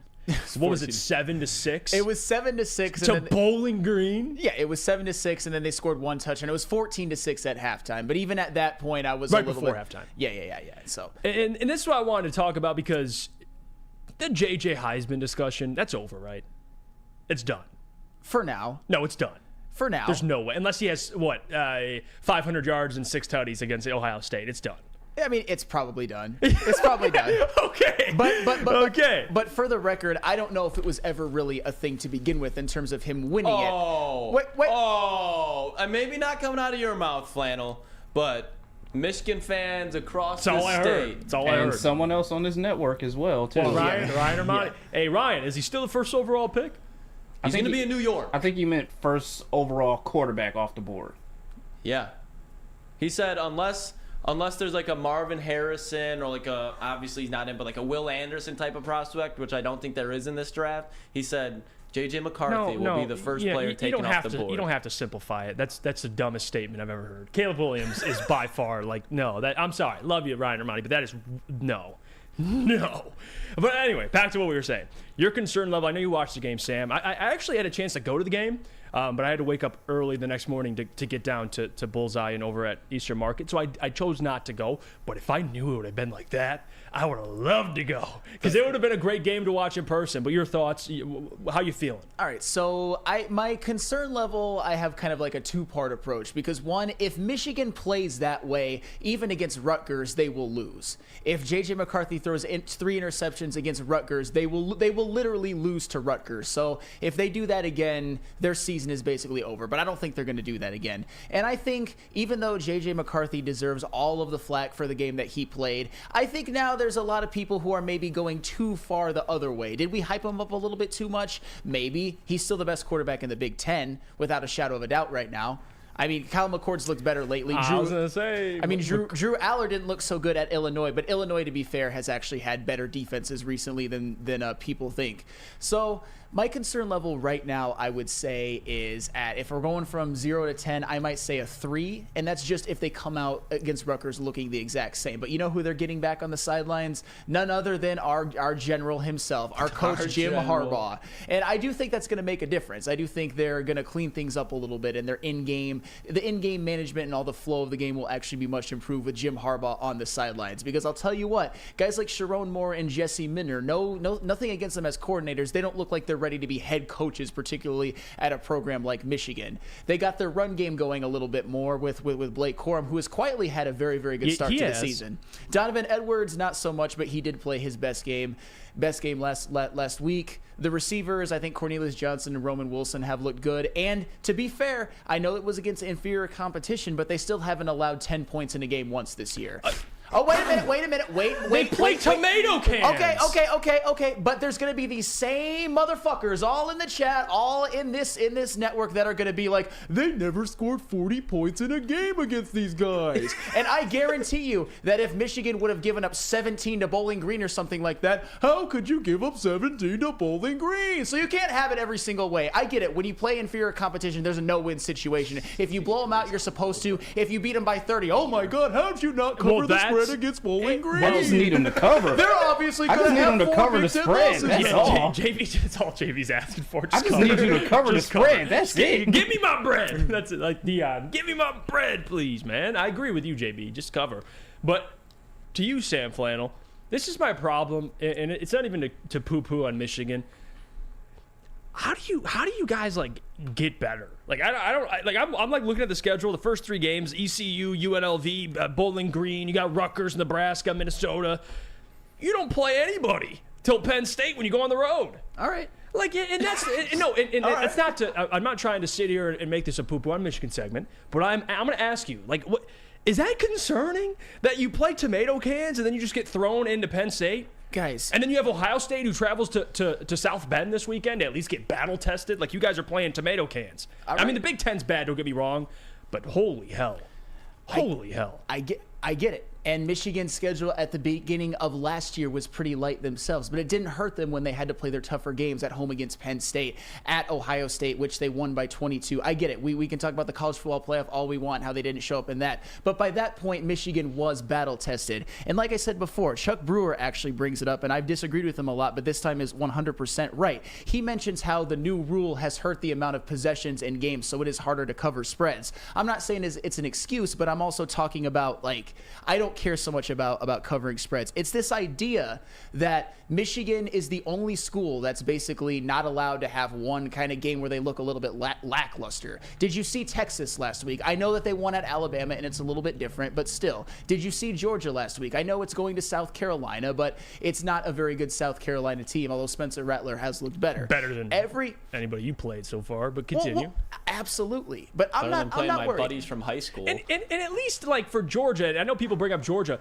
Georgia plays, even this year, I mean, they have to go on the road to Auburn, which, you know, it's Auburn. Ooh, regardless. Hold on. You thought I was done. They got 3 ranked teams, bud, on their schedule. You play Tennessee, Ole Miss, and then you play Florida. And one of those is on the road to Tennessee. But regardless, at least they're playing ranked competition. Like, for you've got Penn State and Ohio State. You beat those 2 teams, you're fine. That's all you're concerned about. I'm shaking in my boots, shivering about Georgia should be about Tennessee and Florida. Oh, my God. Did you see how Tennessee looked against Florida? Did you see how Florida looked against Utah? They should not be scared of those games. Oh, my God, such tough games. Oh, my God, Georgia's got an absolute gauntlet with Tennessee and Florida. And Michigan, Penn State and Ohio State, they're just Big Ten teams. Penn State and Ohio State are infinitely better than Tennessee and Florida, and that's a fact. Come on now. It's just that the reason I'm getting so defensive is because people just are waiting on Michigan's downfall so hard, and when they beat a Bowling Green team by 25 points, and JJ McCarthy, to be fair, did not look so good. It's just like, did you see JJ McCarthy is actually trash now? You know what? He's probably not even going to be a 5th round pick now. Is that what's going to happen? Michigan, there we go. It's time to wake up. You better not mess around and lose to fucking Bowling Green. JJ McCarthy, wake up. You threw 2 interceptions. What the fuck? You fumbled a goddamn kickoff. Michigan, you don't realize if you mess around and lose to Bowling Green, I'm never going to be able to show my face again. So wake the fuck up. The message from Flannel Sam. Wake the fuck up. And you know what? They did wake up. They must have listened to me because I was going to say that sounds like a concerned Flannel. I mean, they outscored Bowling Green 24-0 the rest of the game. Well, hold on, I'm trying to get this camera right for you guys. It's giving me issues right now. Look at Flannel's face. We're cool with just staring at this man. God. And by the way, and I'm not trying, again, this is more so not comparing Michigan to everybody's schedule, but my concern, and it's a genuine question, like the fact that, because at least Georgia, they're in the, I know that you're going to say it, but they're in the SEC. They're naturally going to face just tougher competition. Even the bottom of the conference teams are still better than bottom of the Big Ten teams and the outside of the Big Ten teams, which you've been facing, which, again, you destroyed, rightfully so. You should destroy these teams.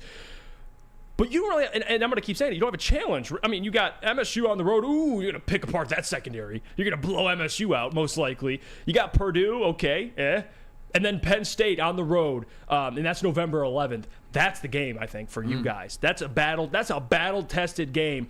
But you're already 8 games through your schedule before you face them, and then you got Maryland and of course Ohio State. You have 3 tough games at the end of the year, and that's essentially your schedule. All right. So all I'm saying is Michigan still the team that's favored to win the national championship in your opinion? Absolutely. It's as wide open as it can possibly be. How's Alabama looking in Jalen Milroe? And, well, you know what? I'm glad you brought that up because I was going to say there's a lot of parity in college football right now, and I love it. Even Texas. I think Texas is up there. But, again, you put Georgia and Michigan based on last year, but at the same time, there's a lot of new blood now for teams. Oregon out in the Pac-12. You got USC still in the mix. I think this is one of the more balanced years of college football in a long time for me. So I'm excited. Well, yeah. Especially with Alabama now kind of falling off a little bit. Well, yeah, and that's the thing. Whether Michigan is as good as we think they are or not, which I still believe in them. I still do. I've seen a lot, especially out of their defense, Blake Corum. Their offensive line hopefully improves a little bit, and I still believe in their talent. This is the year in which there are no excuses. There's no, I would say, big, bad wolf in college football right now, although some people probably think it's Colorado. More on them a little later in the week. Maybe we should pump the brakes a little bit on them. But you know what? That's just me filibustering a little bit about my own personal vendetta. So it's ain't nobody whooping us at the crib. Hey, well, Colorado State was a little bit too damn close for comfort, and they rushed the fucking field. But you know what?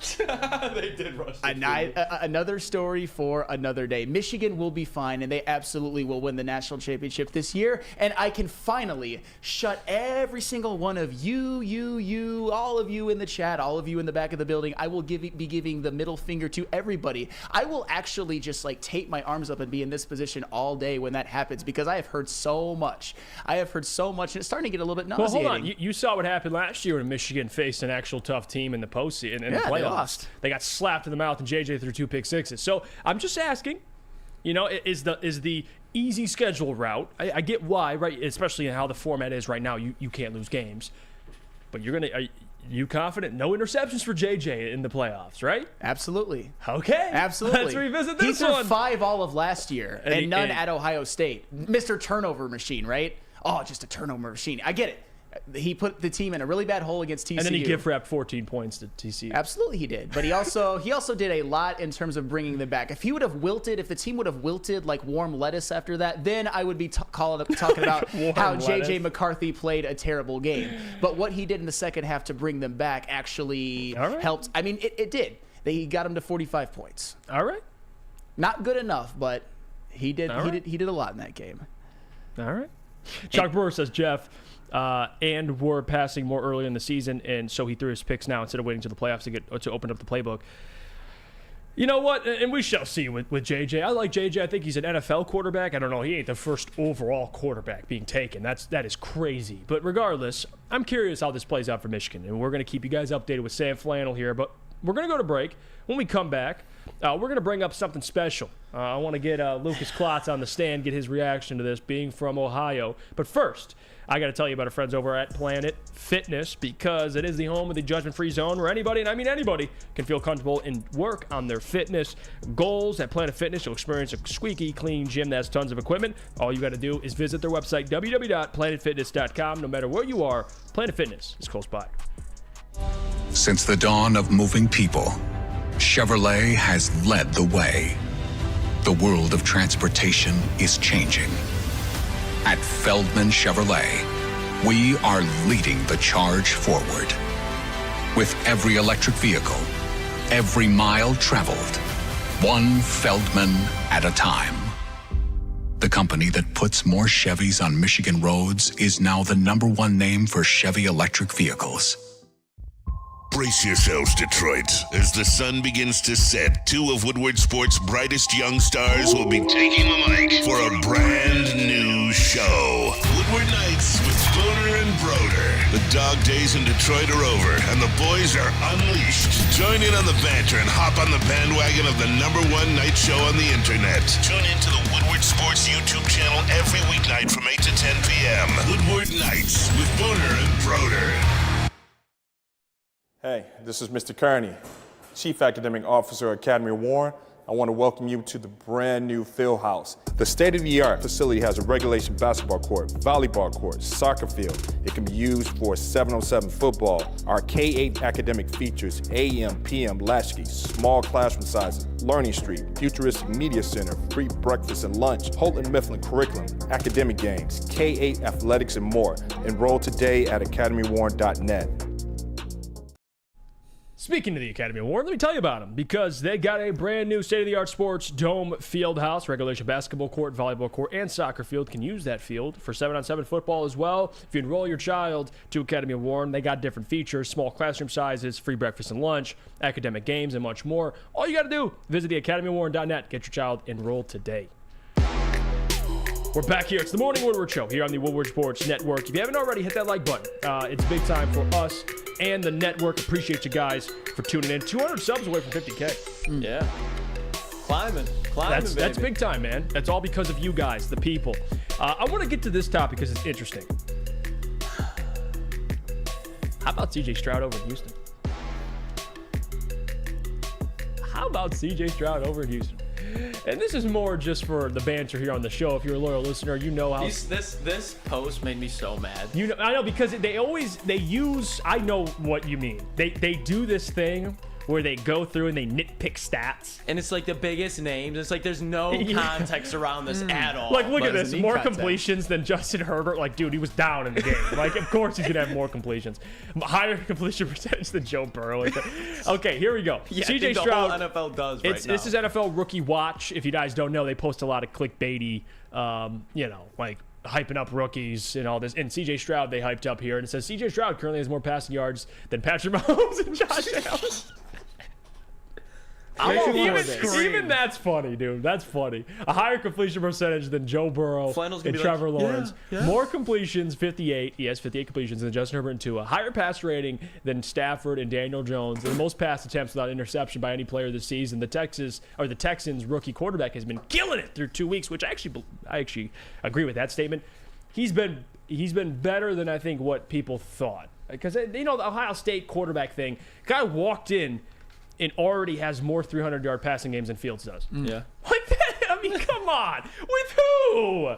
With who out there? Tank Dell, Robert Woods. Don't disrespect Nico Collins. Nico Collins. Anyone could put up numbers with Nico Collins out there. My gosh. But like that Mr. 1500 himself. I wanted to say, and I want to let Lucas talk here. Lucas, your reaction, and by the way, people are saying, well, he lost. Guys, we knew the Texans were going to be bad. Yeah. But I'm not judging, again, I'm not judging wins by C.J. Stroud this year. They're still a football team that has a lot of holes, but I am going to judge C.J. Stroud. Yeah. What'd you think of him, Lucas, so far? Better than what I thought he'd be so far. Now, that still doesn't shake go. the narrative. Here we go. That at his ceiling, that's what it is. he is Kirk Cousins, Ryan Tannehill, Derek. That is his ceiling. You can put up all these stats you want. My thing with C.J. Stroud was you don't take a quarterback at number 2 who has one big win in his career, and it happened to come off 327 yards by Jackson Smith-Njigba in the Rose Bowl against Utah. It's facts. Again, Utah is not a scrub program, but they're not Bama. It's a fine program. It's a fine program. They're a competitive program. They had one of my favorite players in the draft last year, who's in Atlanta, by the way, Clark Phillips. Watch out for him this week. But you know what? I'm gonna hold my tongue on C.J. Stroud slander right now. Because you know what? I understand he's 0-2. He's in a tough situation with a defensive head coach. He's got a rookie receiver in Tank Dell that's probably his go-to guy outside of Nico Collins. John Mechie's just returning. Damian Pierce really hasn't done shit for him in the run game. So he's been having to sit back there and throw. That's just the design of what it is. And when he's done it, he hasn't been turning the ball over. And he's looked somewhat solid. You want him to score because he's hardly put any points up on the board. But still, I will say that C.J. Stroud so far has looked way better than I thought he would. Now, Benji to go. Shout out to you, man. Benji's been here for a while. He's a real one. And Benji knows ball. He does. And Benji says, didn't know Kirk was that mobile. Interesting. LOL. Oh, my God. I'm saying if you want to compare him tit for tat, then Ryan Tannehill is more mobile than Kirk Cousins. I'm saying the level of quarterback that they are.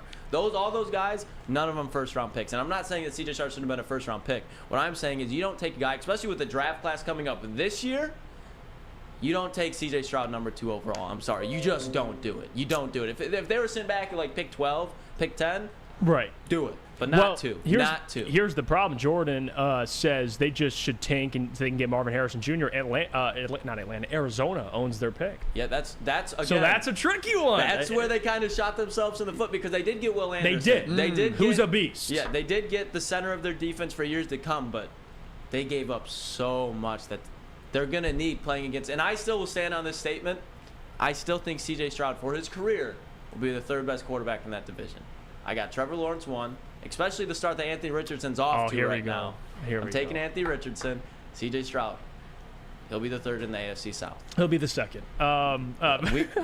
This is where we're going to go back.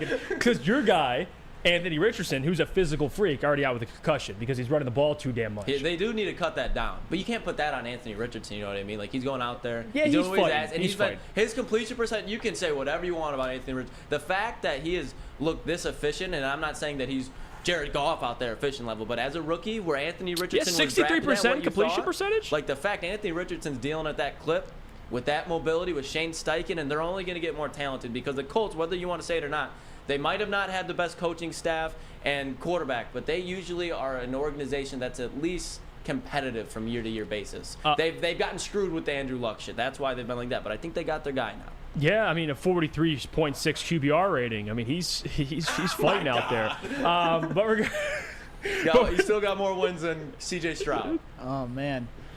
Who did he beat this weekend? Stop it. Who did he beat this weekend? Oh, and you mean Gardner Minshew? Gardner Minshew might be should be the starter. No, that guy's a dog.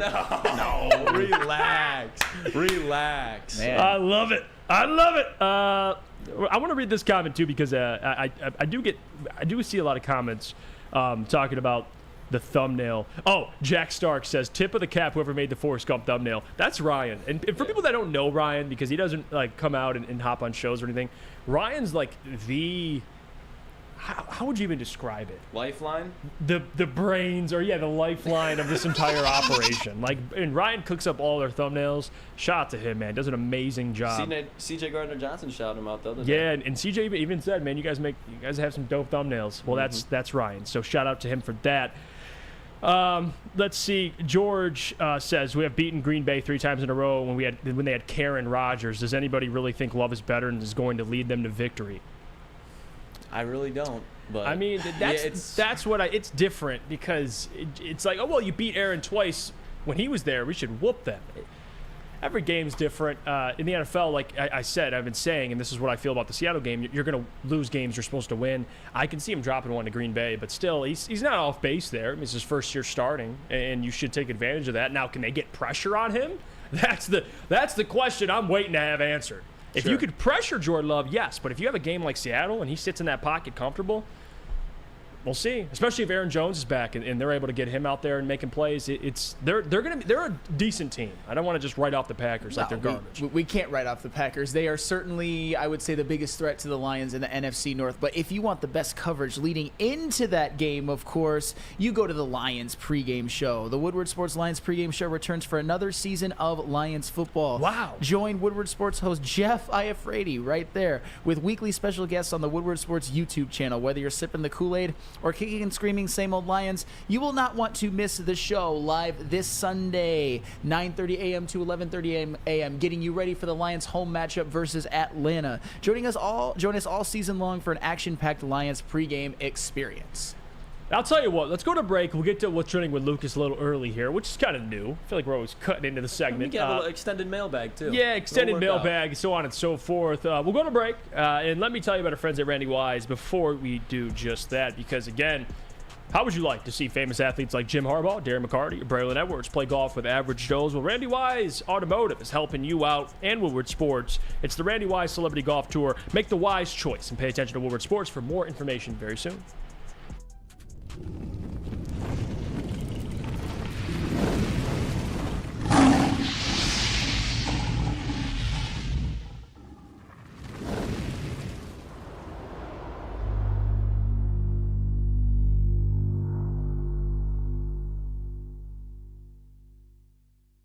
To any Lady Jane's Haircuts for Men for an award-winning haircut experience from one of our talented stylists, and register for a once-in-a-lifetime opportunity to win an all-expenses-paid suite for the 2024 NCAA tournament for you and 5 of your best buds. That's right, college basketball's most elite event. You and your 5 best friends just get to any Lady Jane's today for an award-winning haircut experience and automatically register to win the trip of your dreams. Lady Jane's Haircuts for Men open 7 days a week. Walk in anytime. Lady Jane's, it's wicked awesome.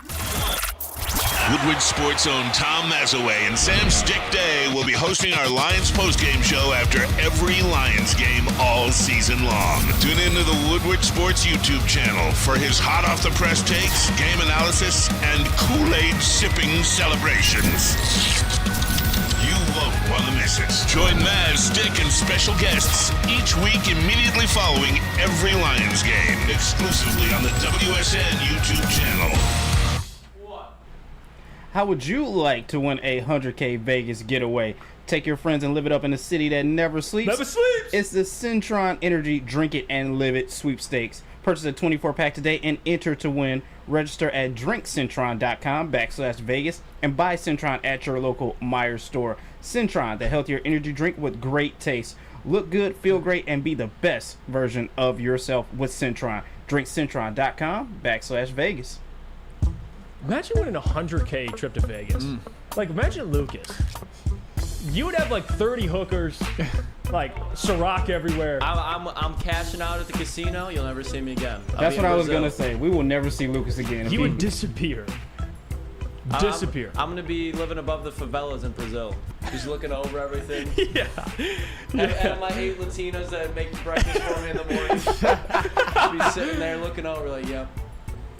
This is my city. This is my city. This is now. my city. This is the life. This is Clottsville right here, buddy. Okay. 419. Yeah, 419. What do you got for us, Lucas? All right. So, what's trending with Lucas?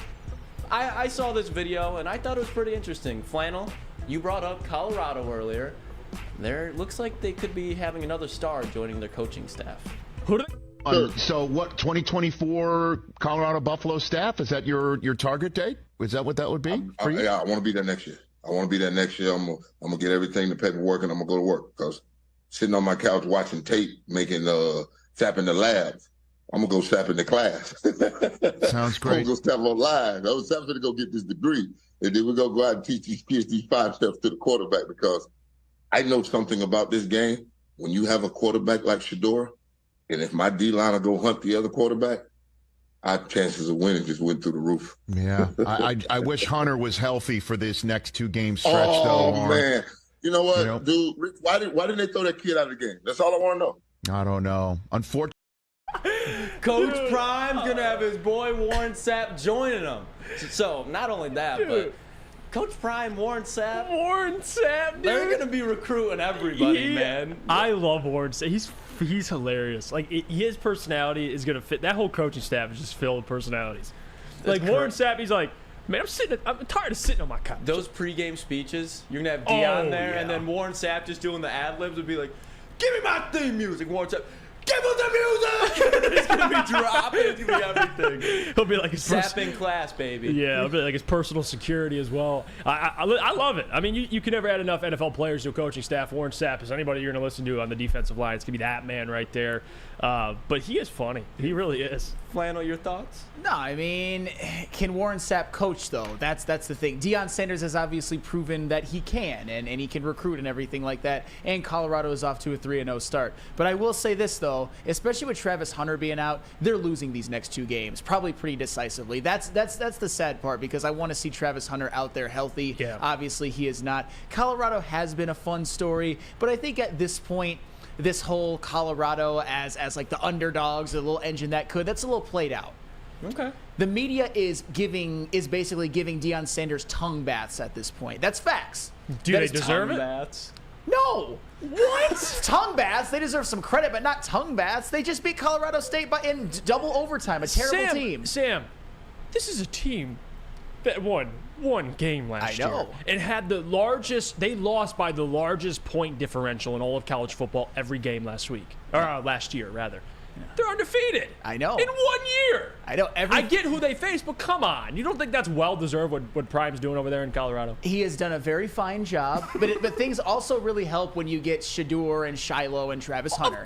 Things. I mean, I get Deion Sanders was instrumental in bringing him there, but I think he deserved a tongue bath for the TCU game, maybe even the Nebraska game. But the whole rushing the field after beating Colorado State in double overtime, a lot of emotions. Yeah, I'll say that was a little personal, but I get it. Well, I get it. Speaking of emotions, I don't know if you guys caught after the Monday Night Football game, Derek Brown and Michael Thomas, they had a little incident. I want you guys, if you can try to, listen to what Michael Thomas says here, because not only does he look like a just straight pussy, but it's just like, dude, what are you saying here?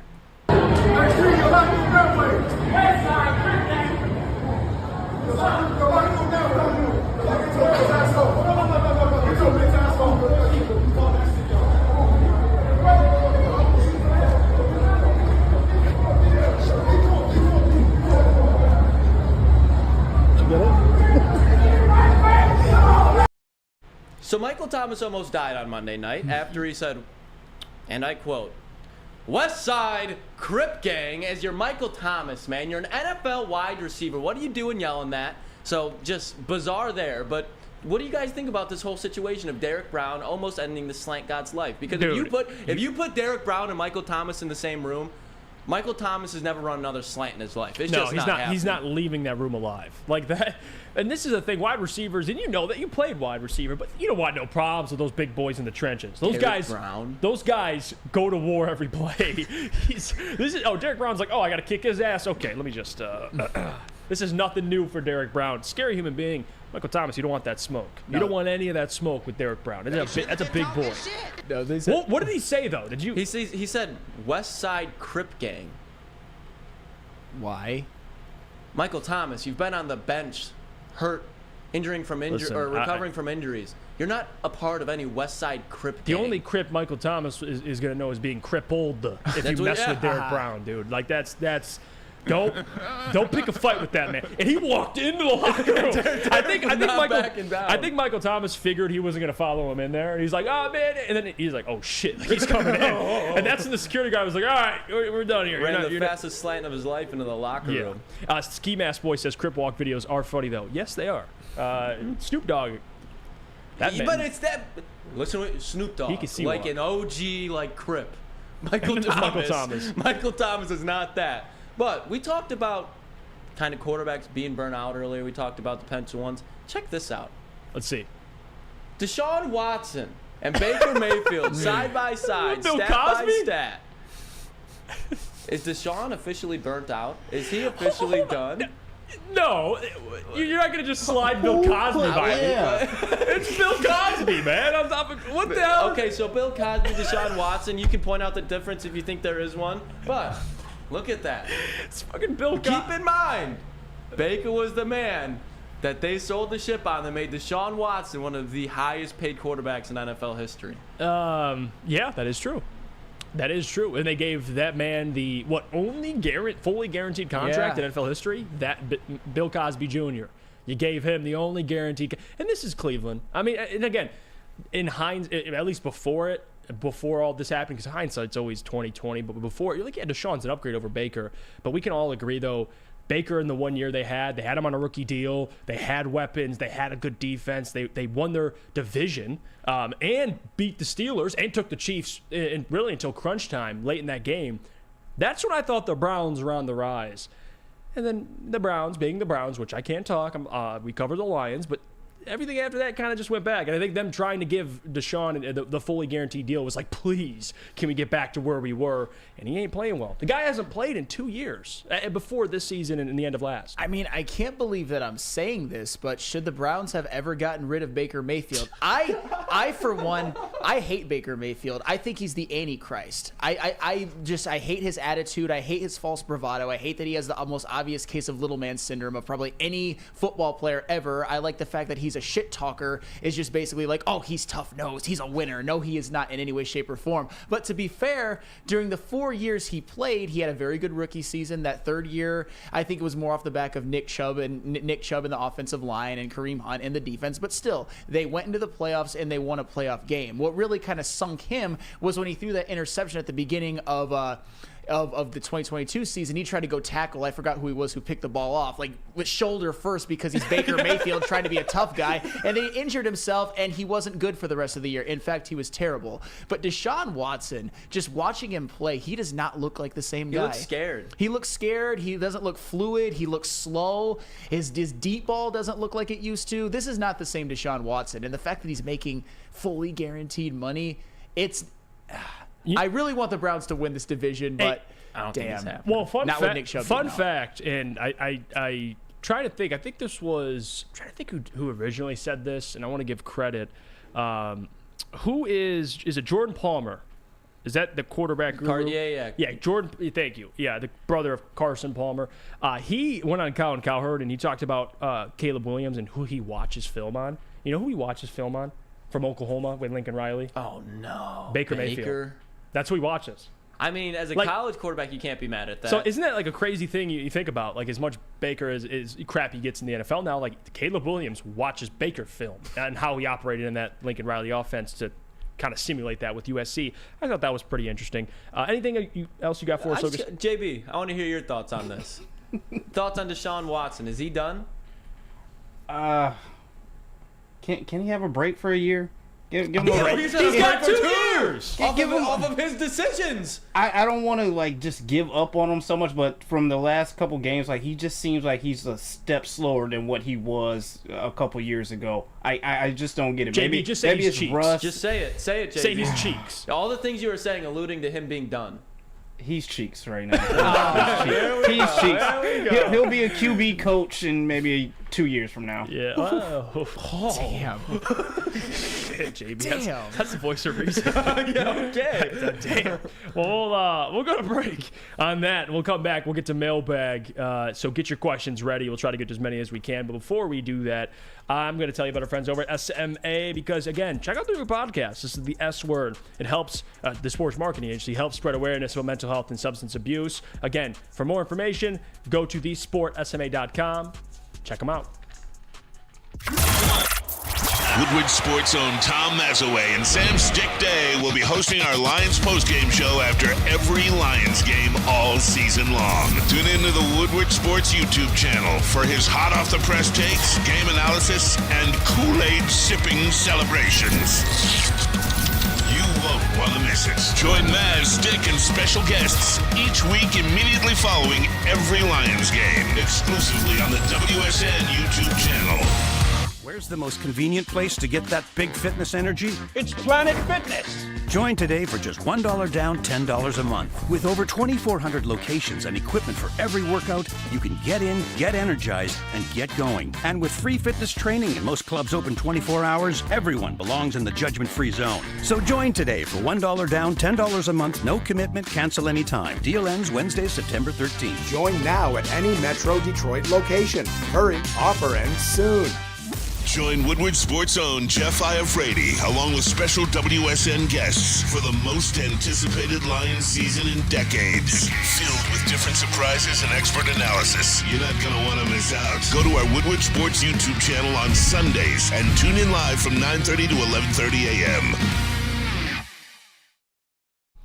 Join Woodward Sports and Long Drink live this Sunday for the official Lions VIP tailgate party. It's at Eastern Market in Shed Number 5, and it's going to be a bash. Starting 9:30 a.m. until game time, the official Lions tailgate is back and better than ever. How would you like to pregame it with Woodward Sports and be treated like a VIP? Food, beverages, and entertainment all included. Get your tickets online at bullseyeeventgroup.com or win some from Woodward Sports today. Just subscribe to our YouTube, follow us on Instagram, and direct message Lions VIP. Welcome back to the Morning Woodward Show, everybody, here on the Woodward Sports Network. If you could do us a favor, hit that like button if you haven't already. It supports us big time. It really does. Helps the channel and the show out. Let's get to some questions here. First one, Don Beats, mailbag. Any suggestions on who y'all think MSU next coach should be? Well, who it should be? Like, who would be a good option, or what would they realistically do? Well, let's have some fun. If they were smart, they would go down to Columbus and pull Brian Hartline straight out of that Buckeyes locker room and make him their head coach. That man can recruit anybody. If you look at that receiving room that he's put out the last 3-4 seasons, he has not missed. He can recruit anybody, and I think he's one of the hottest up-and-coming offensive minds in college football.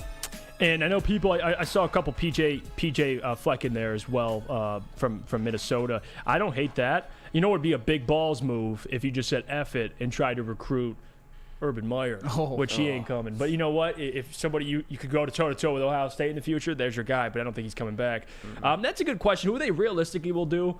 I could see them hiring from within. I don't know why. I get that I get that feeling as well. Might be one of their only options right now. I mean, like, because that's a tough.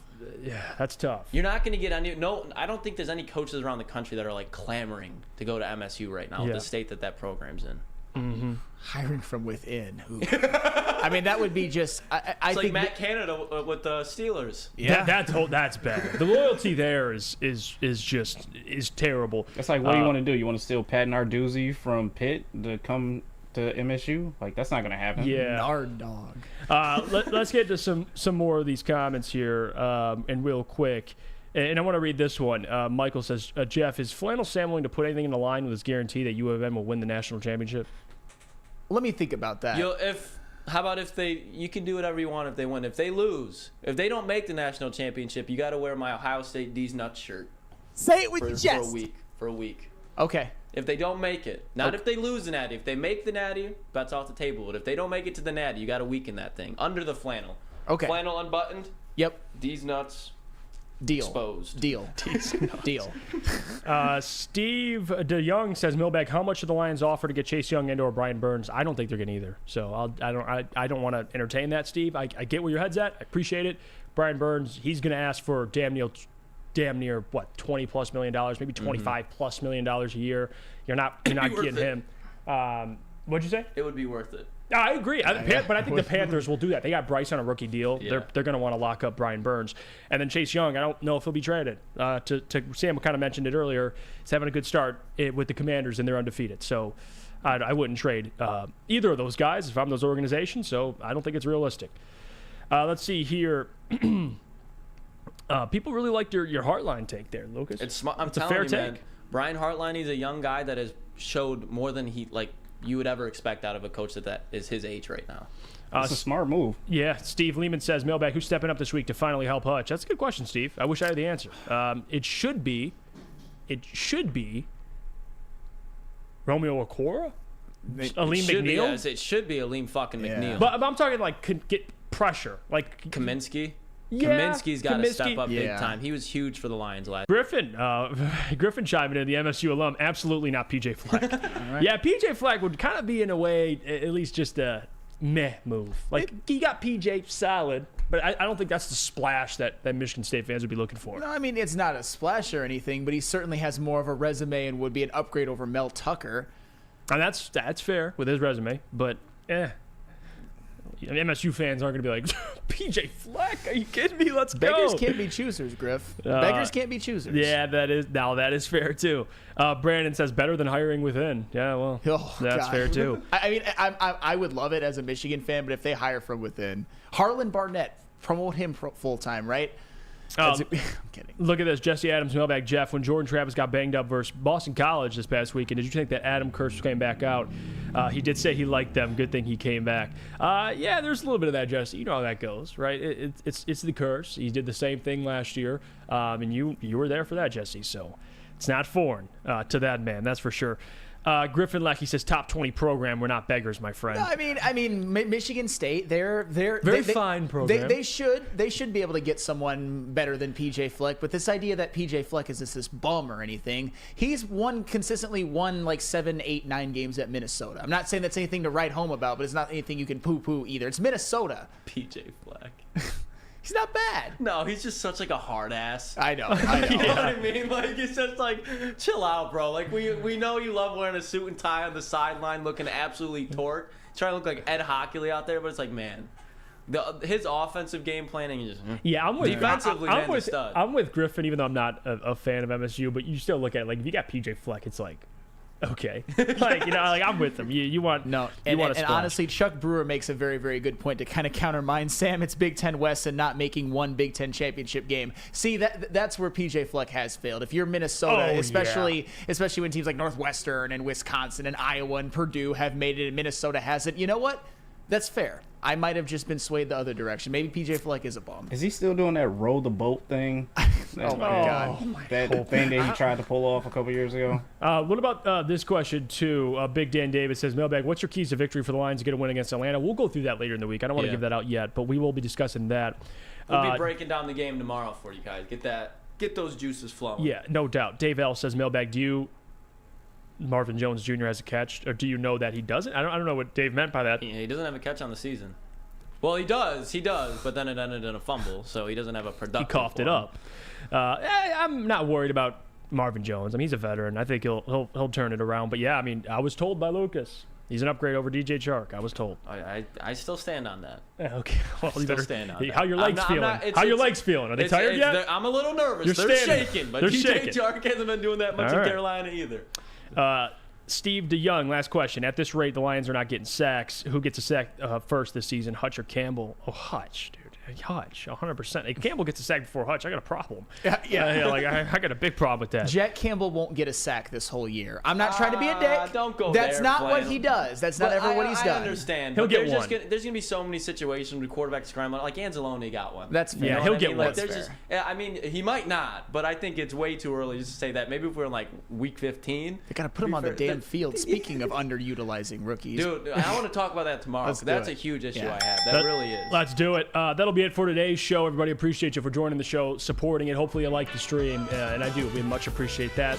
We'd be nothing without you all, so it's big time that you're here to support us. Until tomorrow, we got the whole crew back and running it back again. Jeff Iafrate, Sam Flannel. We got JB, the GOAT. Then we got Lucas Klotz on the ones and twos, as always. We'll see you guys. Thanks for joining the show.